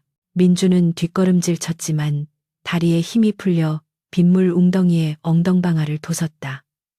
복면이 벗겨지며 공포와 절망으로 일그러진 그의 민낯이 드러났다. 서연은 그를 내려다보며 혀를 찼다. 내가 별장에 혼자 간다는 정보를 네가 어떻게 알았을까? 내가 흘린 정보라는 생각은 안 해봤어? 네가 나를 감시하는 게 아니라 내가 너를 기다리고 있었던 거야. 이 멍청한 인간아. 민주는 그제야 깨달았다. 모든 것이 서연의 손바닥 아니었다. 그녀는 민준이 극단적인 선택을 할 것임을 알고 미리 덫을 놓고 기다리고 있었던 것이다. 그는 자신이 사냥꾼인 줄 알았지만 실상은 먹잇감에 불과했다. 분노보다는 공포가 압도했다. 서연은 경호원에게 손짓했다. 경호원이 다가와 민준의 양팔을 뒤로 꺾어 제압했다. 억소리와 함께 민준의 얼굴이 진흙탕에 처박혔다. 입안으로 흙탕물이 밀려 들어왔지만 뱉을 수도 없었다. 서연은 허리를 숙여 민준의 귓가에 속삭였다. 이제 경제사범이 아니라 강력 범죄자가 됐네? 특수 강도 미수 납치 미수. 형량이 훨씬 늘어나겠어. 축하해 박민준. 민준은 진흙 속에서 몸부림쳤지만 벗어날 수 없었다. 그는 짐승처럼 울부짖었다. 이게 다 너 때문이야. 네가 날 이렇게 만들었어. 악마 같은 년. 서연은 그의 악담에도 표정 하나 변하지 않았다. 오히려 그 모습이 측은하다는 듯 고개를 가로저었다. 남 탓하는 버릇은 여전하네. 넌 끝까지 반성이라는 걸 모르는구나. 그래서 내가 널 버린 거야. 넌 구제불능이니까. 서연은 자리에서 일어나 옷에 묻은 빗물을 털어냈다. 멀리서 경찰차의 사이렌 소리가 들려오기 시작했다. 붉고 푸른 경광등 불빛이 빗줄기 사이로 번쩍이며 다가오고 있었다. 서연은 경호 팀장에게 뒷수습을 지시하고 다시 차에 올랐다. 그녀는 차 창문을 내리고 진흙탕에 처박힌 민준을 마지막으로 바라보았다. 그 눈빛에는 일말의 미련도 동정심도 남아있지 않았다. 그저 쓰레기를 분리 수거한 후에 개운함만이 있을 뿐이었다. 안녕 박민준. 감옥에서는 부디 철 좀 들길 바랄게. 차창이 올라가고 서연의 차는 유유히 현장을 빠져나갔다. 민준은 멀어지는 차의 미등을 바라보며 절규했다. 하지만 그의 목소리는 경찰차의 요란한 사이렌 소리에 묻혀 아무에게도 닿지 않았다. 경찰들이 차에서 내려 총을 겨누며 그를 포위했다. 민준은 덜덜 떨며 손을 들었다. 차가운 수갑이 그의 손목을 조여왔다. 그것은 그의 인생에 내려진 최종적인 파산 선고였다. 경찰서로 연행되는 차 안에서 민준은 창밖을 멍하니 바라보았다. 비는 그칠 기미를 보이지 않았다. 불과 며칠 전까지만 해도 최고급 펜트하우스에서 샴페인을 마시던 그였다. 하지만 지금은 살인 미수범이 되어 철창 신세를 지게 생겼다. 어디서부터 잘못된 것일까? 한서연과 결혼한 것? 아니면 그녀를 배신한 것? 아니, 애초에 자신의 그릇에 맞지 않는 욕망을 품은 것 자체가 죄였을지도 모른다. 후회는 파도처럼 밀려왔지만 돌이킬 수 있는 것은 아무것도 없었다. 그는 고개를 떨구고 흐느끼기 시작했다. 자신의 오만과 어리석음이 빚어낸 참혹한 결말 앞에서 그는 비로소 무너져 내렸다. 한편 별장으로 향하는 차 안에서 서연은 조용히 눈을 감고 있었다. 심장은 아직도 조금 빠르게 뛰고 있었다. 아무리 대비를 했다고 해도 목숨을 건 도박이었다. 만약 경호팀이 조금이라도 늦었다면 위험할 수도 있었다. 하지만 그녀는 피하지 않았다. 민준의 바닥을 확인하고 그를 완벽하게 단죄하기 위해서는 이 과정이 반드시 필요했다. 그녀는 핸드폰을 꺼내 비서에게 메시지를 보냈다. 상황 종료, 예정대로 진행해. 이제 남은 것은 법의 심판대 위에 그를 세우고 그가 가진 모든 것을 박탈하는 일뿐이었다. 그녀는 차가운 유리창에 머리를 기대며 깊은 숨을 내쉬었다. 길고 길었던 악연의 고리가 이제 거의 끊어지고 있었다. 다음 날 아침 뉴스는 박민준의 납치 미수 사건으로 도배되었다. 재벌가 사위에서 파렴치한 범죄자로 전락한 그의 드라마틱한 몰락은 대중들에게 큰 충격을 주었다. 여론은 들끓었고 엄벌을 요구하는 목소리가 높아졌다. 검찰은 즉각 구속영장을 청구했고 법원은 도주 우려가 있다며 영장을 발부했다. 민준은 포승줄에 묶인 채 구치소로 이송되었다. 카메라 앞에서 고개를 숙인 그의 모습은 전국에 생중계되었다. 서연은 집무실에서 그 뉴스를 지켜보며 씁쓸한 표정을 지었다.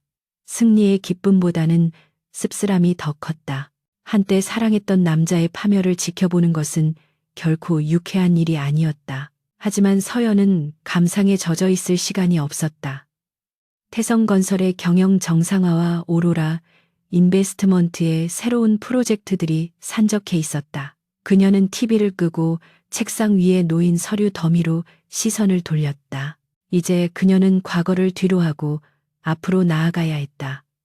박민준은 그녀의 인생에서 지워야 할 오점이었고 이제 그 작업은 거의 마무리 단계에 와 있었다. 그녀는 만년필을 집어들고 서류에 서명했다. 펜촉이 종이를 스치는 소리가 경쾌하게 들렸다. 그것은 새로운 시작을 알리는 소리였다. 창밖에는 비가 그치고 구름 사이로 햇살이 내리쬐고 있었다. 폭풍우가 지나간 자리에 비로소 평화가 찾아오고 있었다. 태성건설 본사 대회의실 앞은 이른 아침부터 몰려든 취재진과 주주들로 북새통을 이루고 있었다. 회사의 운명을 결정지을 임시 주주총회가 열리는 날이었기 때문이다. 로비에는 긴장감이 감돌았고 곳곳에서 수군거리는 소리가 끊이지 않았다. 주주들은 폭락한 주가와 회사의 불투명한 미래에 대해 성토하며 경영진의 책임을 묻고 있었다. 그들은 박민준의 구속 소식에 분노하면서도 과연 누가 이 난파선을 구할 수 있을지 불안해했다. 회의장 입구에는 건장한 경호원들이 배치되어 출입을 엄격하게 통제하고 있었지만 흥분한 주주들의 기세를 막기에는 역부족으로 보였다. 카메라 플래시가 쉴 새 없이 터지며 현장의 열기를 더하고 있었고 뉴스 앵커들은 현장 상황을 생중계하느라 목소리를 높이고 있었다. 모두가 새로운 주인이 누구인지 그리고 회사가 공중분해될 것인지 숨죽여 기다리고 있는 폭풍전야의 순간이었다.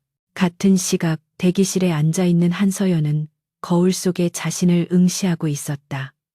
그녀는 티끌 하나 없는 순백의 정장을 입고 있었다.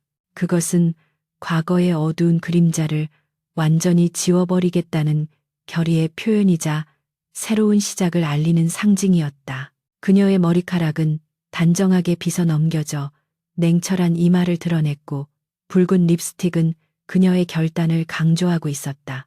비서실장이 들어와 주주총회 준비가 완료되었음을 알렸다. 서연은 자리에서 일어나 옷매무새를 다듬었다. 지난 3년간 그녀는 박민준의 아내라는 이름 뒤에 숨어 살았다. 하지만 오늘 그녀는 오로라 인베스트먼트의 회장이자 태성건설의 새로운 주인으로서 세상 앞에 설 것이었다. 그녀의 심장은 차분하게 뛰고 있었고 눈빛은 그 어느 때보다 확신에 차 있었다. 회의장 문이 열리고 서연이 들어서자 장내는 일순간 정적에 휩싸였다. 주주들과 기자들은 단상으로 걸어가는 여자가 누구인지 알아보지 못해 어리둥절한 표정을 지었다. 개중에는 그녀가 박민준의 전처라는 사실을 알아보고 수군거리는 사람들도 있었다. 하지만 서연이 뿜어내는 압도적인 아우라에 눌려 누구도 쉽게 입을 열지 못했다. 그녀는 망설임 없이 중앙 단상에 올라 마이크 앞에 섰다. 수백 개의 시선이 그녀에게 집중되었다. 서연은 좌중을 천천히 둘러보며 침착한 목소리로 입을 열었다.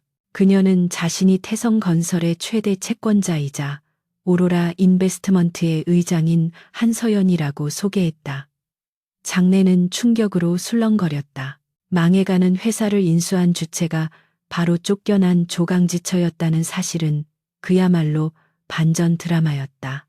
서연은 소란스러워진 장내를 진정시키며 준비된 프레젠테이션을 시작했다. 대형 스크린에는 박민준이 저지른 횡령과 배임, 그리고 각종 불법 행위의 증거들이 적나라하게 공개되었다. 차명 계좌로 빼돌려진 회사 돈이 유흥비와 도박 자금으로 탕진된 내역이 낱낱이 드러나자 주주들은 경악을 금치 못했다. 서연은 감정에 호소하지 않고 오로지 팩트와 숫자로만 이야기했다. 그녀는 박민준 전 대표가 회사를 사유화하고 주주들의 이익을 침해했음을 명확히 지적하며 그에게 민영사상 모든 책임을 물을 것임을 천명했다. 또한 그녀는 기존 경영진을 전원 해임하고 전문 경영인 체제를 도입하여 투명한 경영을 하겠다는 혁신안을 발표했다. 그녀의 단호하고 논리적인 발표에 주주들의 분노는 점차 신뢰로 바뀌어가고 있었다. 그 시각 구치소 호송버스 한 대가 태성건설 지하 주차장으로 들어서고 있었다. 검찰은 박민준이 사무실 금고에 숨겨둔 비밀 장부를 확보하기 위해 그를 현장 검증 차원에서 대동한 것이었다. 수의를 입고 포승줄에 묶인 민준은 탄 눈으로 차창 밖을 바라보았다. 며칠 전까지만 해도 자신의 왕국이었던 곳에 죄인의 신분으로 돌아오게 될 줄은 꿈에도 몰랐다. 수사관들에게 이끌려 차에서 내린 그는 엘리베이터로 향했다. 로비에는 기자들이 진을 치고 있었기에 검찰은 화물용 엘리베이터를 이용해 조용히 이동하려 했다. 하지만 민준의 귀에는 어디선가 들려오는 마이크 소리가 환청처럼 들려왔다. 익숙하면서도 낯선 그 목소리는 분명 한서연의 것이었다. 회의장에서는 또 다른 충격적인 증언이 이어지고 있었다. 서연은 스크린에 영상을 하나 띄웠다. 영상 속 주인공은 다름 아닌 박민준의 내연녀 최수민이었다. 그녀는 다소 초췌한 모습으로 변호사와 함께 앉아 있었다. 최수민은 영상 인터뷰를 통해 박민준의 범죄 사실을 증언했다.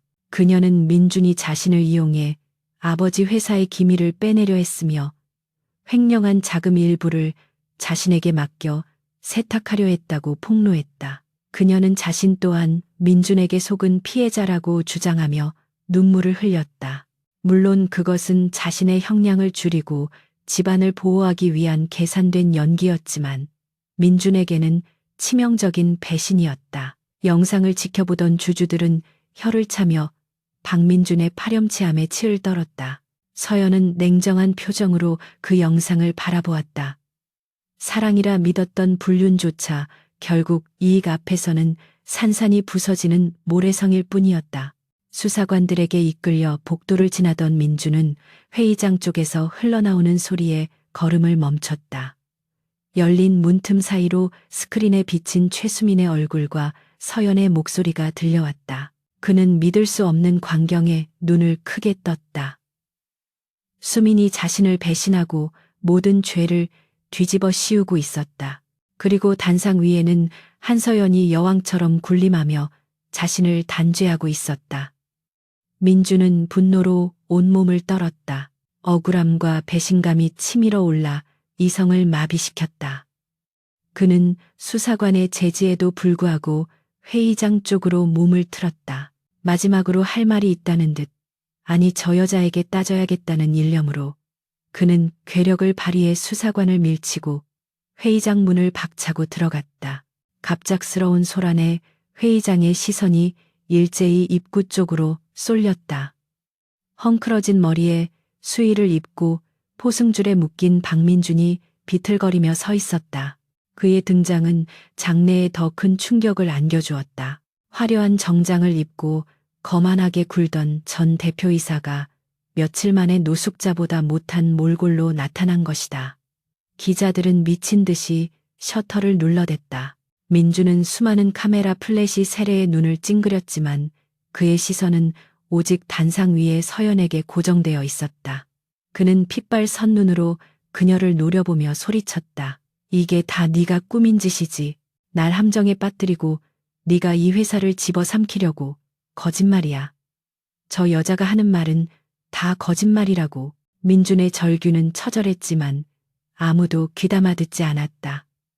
오히려 추악한 범죄자의 마지막 발악으로 보일 뿐이었다. 수사관들이 달려들어 민준을 제압하려 했지만 그는 바닥에 드러누워 발버둥 쳤다. 서연은 단상 위에서 그 난장판을 차가운 눈으로 내려다보았다. 동요하거나 당황하는 기색은 전혀 없었다. 그녀는 마이크를 잡고 침착하게 말했다. 보시는 바와 같이 박민준 씨는 자신의 잘못을 전혀 뉘우치지 않고 있습니다. 이것이 바로 우리가 그를 경영에서 배제하고 법의 심판대에 세워야 하는 이유입니다. 그녀의 말에 주주들은 고개를 끄덕이며 동조했다. 민준의 추태는 오히려 서연의 정당성을 강화해주는 꼴이 되었다. 수사관들에 의해 양팔이 결박된 채 일으켜 세워진 민준은 거친 숨을 몰아쉬었다. 그는 분노에 찬 눈빛으로 서연을 올려다보았다. 하지만 서연의 눈빛은 너무나도 높고 먼 곳에 있었다. 그녀는 마치 벌레를 보듯 무감정한 눈으로 그를 응시했다. 그 순간 민준은 뼈저린 패배감을 맛보았다. 자신이 무시하고 짓밟았던 여자가 이제는 감히 쳐다볼 수 없는 위치에 서 있었다. 그 거리감은 물리적인 거리가 아니라 신분과 격의 차이에서 오는 절망적인 거리였다. 민준은 입술을 깨물었다. 피가 배어 나왔지만 고통조차 느껴지지 않았다. 그는 허탈한 웃음을 흘렸다. 자신이 그토록 원했던 성공의 정점이 바로 저기 있는데 자신은 그 밑바닥 시궁창에 처박혀 있었다. 서연은 마이크를 끄고 단상 아래로 내려왔다. 그녀는 경호원들의 호의를 받으며 민준의 앞으로 천천히 다가갔다. 기자들이 몰려들었지만 경호원들이 길을 터주었다. 서연은 민준의 코앞에 서서 그를 똑바로 바라보았다. 민준은 고개를 들 힘조차 없어 축 늘어져 있었다. 서연은 낮지만 또렷한 목소리로 말했다. 당신이 그랬지. 나보고 끝이라고. 하지만 봐. 끝난 건 내가 아니라 당신이야. 그리고 이건 당신이 자초한 결과고.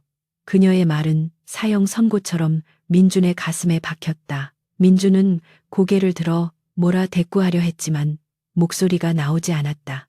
그저 눈물만 하염없이 흘러내렸다. 그것은 회한의 눈물인지 억울함의 눈물인지 알 수 없었다. 수사관들이 민준을 끌고 회의장 밖으로 나갔다. 민준은 질질 끌려가면서도 고개를 돌려 서연을 바라보았다. 그녀는 더 이상 그를 보지 않고 주주들에게 인사를 건네고 있었다. 회의장 문이 닫히는 순간 민준의 시야에서 서연의 모습이 사라졌다. 그것이 그가 본 그녀의 마지막 모습이었다. 화려한 조명 아래 빛나는 그녀와 어두운 복도로 끌려가는 자신. 두 사람의 운명은 그렇게 완벽하게 엇갈렸다. 엘리베이터에 탄 민준은 바닥에 주저앉아 오열했다. 짐승의 울음소리 같은 통곡이 좁은 공간을 울렸다. 그는 이제 차가운 감옥 독방에서 평생을 보내며 이 순간을 후회하게 될 것이었다. 민준이 사라진 회의장은 다시 평온을 되찾았다. 서연은 압도적인 지지로 신임 회장에 선임되었다. 주주들은 기립박수를 보내며 새로운 리더의 탄생을 축하했다. 서연은 단상 중앙에 서서 깊이 고개를 숙여 인사했다.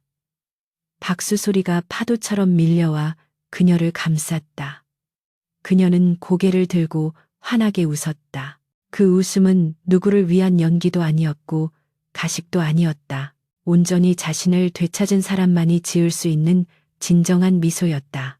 그녀는 마음속으로 되뇌었다. 이제 정말 끝났다. 그리고 진짜 내 삶이 시작되었다. 회의가 끝나고 집무실로 돌아온 서연은 창가에 섰다. 밖에는 맑게 개나늘이 펼쳐져 있었다. 며칠 동안 내리던 비가 거짓말처럼 그치고 햇살이 도시를 비추고 있었다.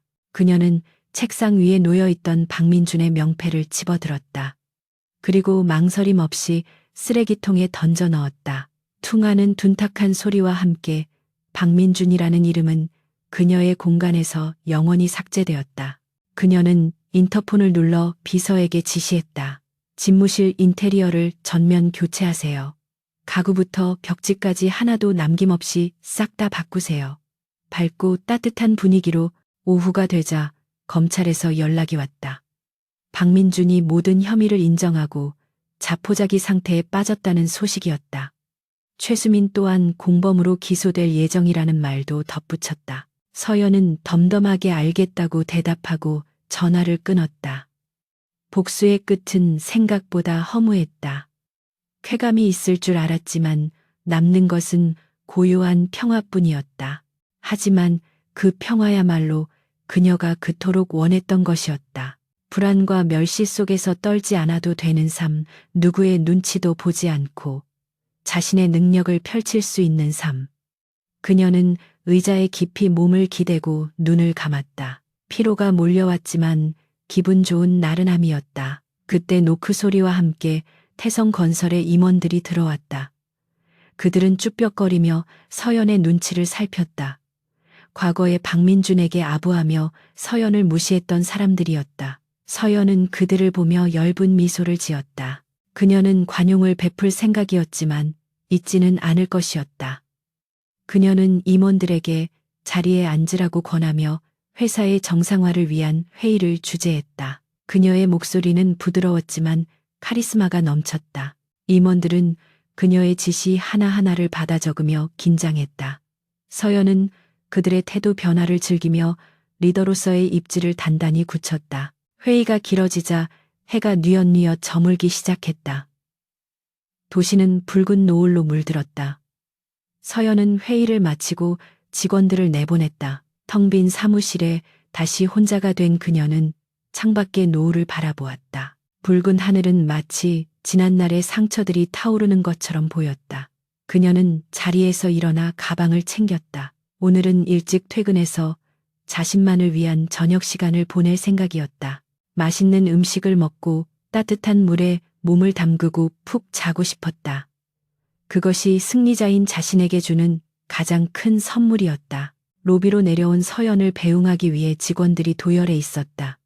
회장님 안녕히 가십시오라는 힘찬 인사가 로비를 울렸다. 서연은 가볍게 목례를 하고 회전문을 나섰다. 밖에는 시원한 바람이 불고 있었다. 그녀는 깊게 숨을 들이마셨다. 공기 맛이 달게 느껴졌다. 대기하고 있던 기사가 차문을 열어주었다. 서연은 차에 오르기 전 잠시 멈춰서서 태성건설 사옥을 올려다보았다. 거대한 빌딩이 위압적으로 서 있었지만 더 이상 그녀를 짓누르지 못했다. 이제 저 건물의 주인은 바로 자신이었으니까. 차 안에서 서연은 핸드폰을 꺼내 갤러리를 정리했다. 박민준과 찍었던 사진들 증거 수집을 위해 찍어두었던 자료들. 그 모든 것을 삭제 버튼을 눌러 지워버렸다. 화면에서 사진들이 하나씩 사라질 때마다 마음의 짐도 하나씩 덜어지는 기분이었다. 마지막 사진까지 삭제하고 나자 갤러리에는 텅 빔이라는 문구만 남았다. 서연은 핸드폰을 끄고 창밖을 보았다. 거리는 퇴근길 인파로 붐비고 있었다. 평범한 사람들의 일상적인 풍경이 오늘따라 특별하게 다가왔다. 그녀도 이제 저들 속에서 평범한 행복을 누릴 자격이 있었다. 차가 한강변을 달릴 때 서연은 라디오를 켰다. 경쾌한 음악이 흘러나왔다. 그녀는 리듬에 맞춰 손가락을 까딱거렸다. 입가에 저절로 미소가 번졌다. 내일은 또 어떤 일이 기다리고 있을까? 설렘이 가슴을 채웠다. 박민준이라는 악몽은 끝났고 한서연이라는 찬란한 현실이 그녀를 기다리고 있었다. 그녀는 차창을 내리고 바람을 맞았다. 머리카락이 흩날렸지만 상관없었다. 그녀는 지금 이 순간 세상에서 가장 자유로운 여자였다. 1년이라는 시간은 계절이 4번 바뀌는 동안 세상의 많은 것을 변화시켰다. 서울 구치소의 차가운 독방에도 또다시 겨울이 찾아왔다. 수감 번호 305번을 달고 있는 박민주는 뼈까지 시려오는 한기를 느끼며 얇은 담요를 끌어당겼다. 한때 최고급 슈트를 입고 강남의 펜트하우스에서 와인을 마시던 그는 이제 낡은 죄수복을 입고 식은 밥덩이를 씹어 삼키는 처지가 되었다. 그는 횡령과 배임 그리고 살인 미수 혐의로 징역 15년을 선고받고 복역 중이었다. 화려했던 과거는 마치 전생의 기억처럼 아득하게만 느껴졌고 현실은 시궁창보다 더 비참했다. 감옥 안에서도 그는 왕따였다. 재벌가 사위였다가 아내에게 쫓겨난 파렴치한 범죄자라는 꼬리표는 그를 죄수들 사이에서도 가장 밑바닥 계급으로 전락시켰다. 민주는 좁은 창문 틈으로 들어오는 희미한 햇살을 멍하니 바라보았다. 그의 손은 거친 노역으로 인해 트고 갈라져 있었다. 매일 밤 그는 악몽에 시달렸다. 꿈속에서 그는 다시 태성건설의 대표가 되어 있었지만 눈을 뜨면 차가운 시멘트 바닥뿐이었다. 후에는 매일같이 파도처럼 밀려와 그를 질식시켰다. 한서연이라는 여자가 자신의 곁에 있을 때 그녀가 얼마나 소중한 존재였는지 그는 모든 것을 잃고 나서야 뼈저리게 깨달았다. 그녀의 조용한 내조와 현명한 조언들이 사실은 자신의 성공을 지탱하던 가장 큰 기둥이었다는 사실을 인정할 수밖에 없었다. 그는 자신의 어리석음을 저주하며 머리를 벽에 뱉었지만 돌아오는 것은 공허한 통증뿐이었다. 그 시각 서울의 한 특급 호텔 그랜드 볼룸에서는 오로라 인베스트먼트와 태성건설이 공동 주최하는 자선 갈라 행사가 열리고 있었다. 화려한 샹들리에 아래 정재계 인사들이 모여 담소를 나누고 있었고 그 중심에는 한서연이 있었다. 그녀는 기품 넘치는 네이비색 드레스를 입고 부드러운 미소로 손님들을 맞이하고 있었다. 지난 1년 동안 서연은 태성건설을 완벽하게 정상화시켰을 뿐만 아니라 투명 경영과 사회 공헌 활동을 통해 기업의 이미지를 쇄신하는 데 성공했다. 이제 그녀를 박민준의 전처라고 부르는 사람은 아무도 없었다. 그녀는 대한민국 경제를 이끄는 가장 영향력 있는 여성 리더이자 존경받는 기업인 한서연으로 우뚝 서 있었다. 서연이 단상에 오르자 장내는 순식간에 조용해졌다. 그녀는 차분하고 힘있는 목소리로 지난 1년간의 성과와 앞으로의 비전을 발표했다.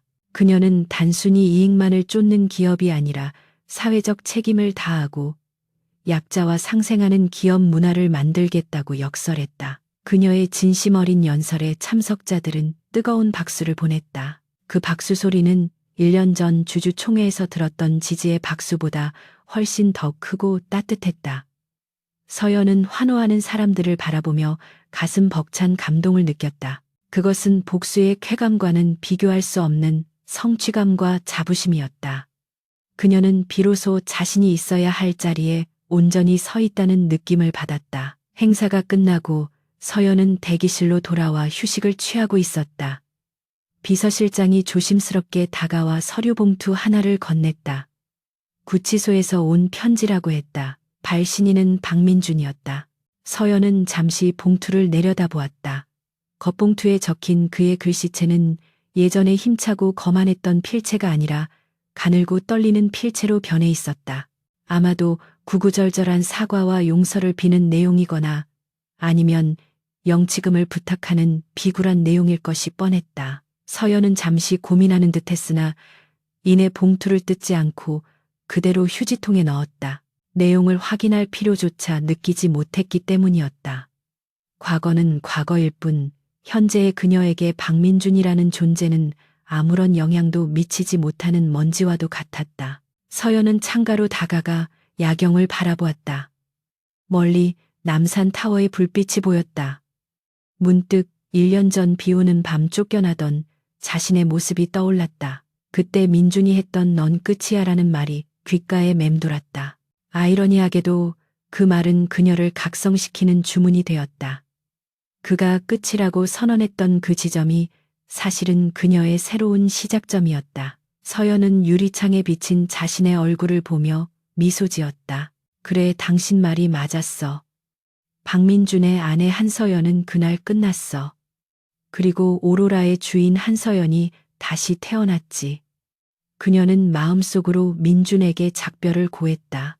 그것은 증오도 미련도 아닌 완전한 무관심이었다. 다음날 서연은 자신이 설립한 한부모 가정지원센터를 방문했다. 그녀는 자신의 사재를 출연하여 경제적으로 어려움을 겪는 이혼 여성과 싱글맘들을 위한 재단을 만들었다.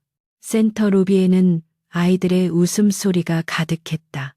서연은 상담실에서 새로운 삶을 준비하는 여성들을 만났다. 남편의 폭력과 무시를 견디다 못해 아이를 데리고 나온 한 여성은 서연의 손을 잡고 눈물을 흘리며 고마워했다. 서연은 그녀를 따뜻하게 안아주며 용기를 잃지 말라고 격려했다. 당신은 혼자가 아니며 당신의 인생은 이제부터 시작이라는 서연의 말은 그녀 자신의 경험에서 우러나온 진심이었다. 누군가에게 희망이 되어줄 수 있다는 사실이 서연에게는 가장 큰 치유였다. 센터를 나오는 길에 서연은 우연히 뉴스 속보를 접했다. 박민준의 내연녀였던 최수민 집안의 기업이 결국 최종부도 처리되었다는 소식이었다. 최수민 역시 횡령 방조와 주가 조작 혐의로 실형을 선고받고 복역 중이었다. 그녀의 아버지는 해외로 도피하려다 공항에서 체포되었다고 했다. 악은 스스로를 파멸시킨다는 말이 틀리지 않았다. 서연은 씁쓸함을 느꼈지만 동정심은 들지 않았다. 그들은 타인의 눈에 피눈물을 흘리게 한 대가를 치르고 있는 것뿐이었다. 세상의 정의가 때로는 느리게 작동할지라도 결국은 올바른 방향으로 흐른다는 믿음이 서연의 마음을 단단하게 만들었다. 계절은 겨울의 끝자락을 향해 가고 있었다. 서연은 주말을 맞아 혼자만의 시간을 보내기 위해 교회의 별장으로 향했다. 1년 전 납치 미수 사건이 있었던 그곳이었다. 예전 같으면 끔찍한 기억 때문에 피했을 장소였지만 서연은 정면으로 마주하기로 했다. 트라우마를 극복하는 유일한 방법은 그것을 회피하지 않고 직시하는 것이라 믿었기 때문이다. 별장에 도착한 그녀는 벽난로에 불을 지피고 따뜻한 차를 마셨다. 타닥타닥 타오르는 장작 소리가 평온함을 가져다 주었다. 공포스러웠던 기억은 이제 희미한 옛 이야기처럼 느껴졌다. 그녀는 더 이상 누군가의 보호를 필요로 하는 연약한 존재가 아니었다. 밤이 깊어지자 서연은 테라스로 나갔다. 차가운 밤 공기가 머리를 맑게 해주었다. 하늘에는 수많은 별이 보석처럼 박혀 있었다. 그녀는 난간에 기대어 광활한 우주를 올려다보았다. 인간의 욕망과 다툼이 저 거대한 자연 앞에서는 얼마나 보잘것없는 것인지 새삼 느껴졌다. 지난날의 상처와 아픔들이 밤하늘의 별빛 속으로 녹아드는 것 같았. 그녀는 깊게 심호흡을 했다. 폐부 깊숙이 들어오는 차가운 공기가 상쾌했다. 이제 그녀에게는 두려울 것이 없었다. 그녀 곁에는 그녀를 믿고 따르는 직원들이 있었고 그녀가 지켜야 할 사람들이 있었으며 무엇보다 단단해진 자기 자신이 있었다. 서연은 핸드폰을 꺼내 갤러리에 저장된 사진들을 넘겨보았다. 최근 1년 동안 찍은 사진들에는 환하게 웃고 있는 자신의 모습이 가득했다. 직원들과 회식하는 모습, 자선 행사에 참여한 모습, 여행지에서 찍은 풍경들. 사진 속의 그녀는 자유롭고 행복해 보였다. 누군가의 아내가 아닌 온전한 한 인간으로서의 삶이 그곳에 담겨 있었다. 그녀는 핸드폰을 끄고 다시 밤하늘을 올려다보았다. 내일은 또 새로운 태양이 떠오를 것이다. 그리고 그녀는 그 태양 아래서 당당하게 자신의 길을 걸어갈 것이다. 어떤 시련이 닥쳐와도 다시는 무릎 꿇지 않을 것이라는 확신이 들었다. 멀리서 동이 터오고 있었다. 검푸른 새벽 하늘이 서서히 붉은 빛으로 물들기 시작했다. 어둠은 빛을 이길 수 없다는 만고의 진리를 보여주듯 태양은 구름을 뚫고 솟아올랐다. 서연은 떠오르는 해를 보며 눈부신 아침을 맞이했다. 그녀의 얼굴에 황금빛 햇살이 내려앉았다. 그것은 승리자에게 수여되는 자연의 왕관과도 같았다. 긴 겨울이 지나고 바야흐로 봄이 오고 있었다. 그녀의 인생에도 진정한 봄날이 찾아온 것이다. 한서연은 떠오르는 태양을 향해 환한 미소를 지어 보였다. 그녀의 이야기는 끝이 났지만 그녀의 삶은 이제부터가 진짜 시작이었다. 서연은 별장을 나와 차에 올랐다. 서울로 돌아가는 길은 뻥 뚫려 있었다. 라디오에서는 활기찬 음악이 흘러나오고 차창 밖 풍경은 생동감으로 넘쳤다. 그녀는 엑셀을 밟으며 속도를 높였다. 바람이 그녀의 머릿결을 스치고 지나갔다. 백미러로 보이는 지난날의 흔적들은 점점 작아져 점이 되어 사라졌다. 앞만 보고 달리는 그녀의 눈빛은 희망으로 가득 차 있었다. 그녀가 가는 곳이 곧 길이고 그녀가 서 있는 곳이 곧 세상의 중심이었다. 오로라처럼 찬란하게 빛나는 그녀의 미래가 저 길 끝에서 기다리고 있었다. 집무실로 돌아온 서연은 책상 위에 놓인 새 다이어리를 펼쳤다. 그리고 첫 장에 만년필로 꾹꾹 눌러 글씨를 썼다. 나의 인생은 내가 쓴다. 그녀는 펜을 내려놓고 창밖을 바라보았다. 분주하게 움직이는 도시의 풍경이 한눈에 들어왔다. 그녀는 자리에서 일어나 통유리창에 손을 댔다. 도시의 맥박이 손끝으로 전해져 오는 듯했다. 이제 그녀는 이 거대한 흐름을 주도하는 지휘자였다. 과거의 아픔은 그녀를 더욱 강하게 만들었고 배신은 사람을 보는 눈을 뜨게 해주었다. 모든 경험은 그녀를 완성시키는 밑거름이 되었다. 한서연은 옷매무새를 가다듬고 문을 향해 걸어갔다. 문을 열자 밝은 빛이 쏟아져 들어왔다. 그녀는 그 빛 속으로 망설임 없이 발을 내디뎠다.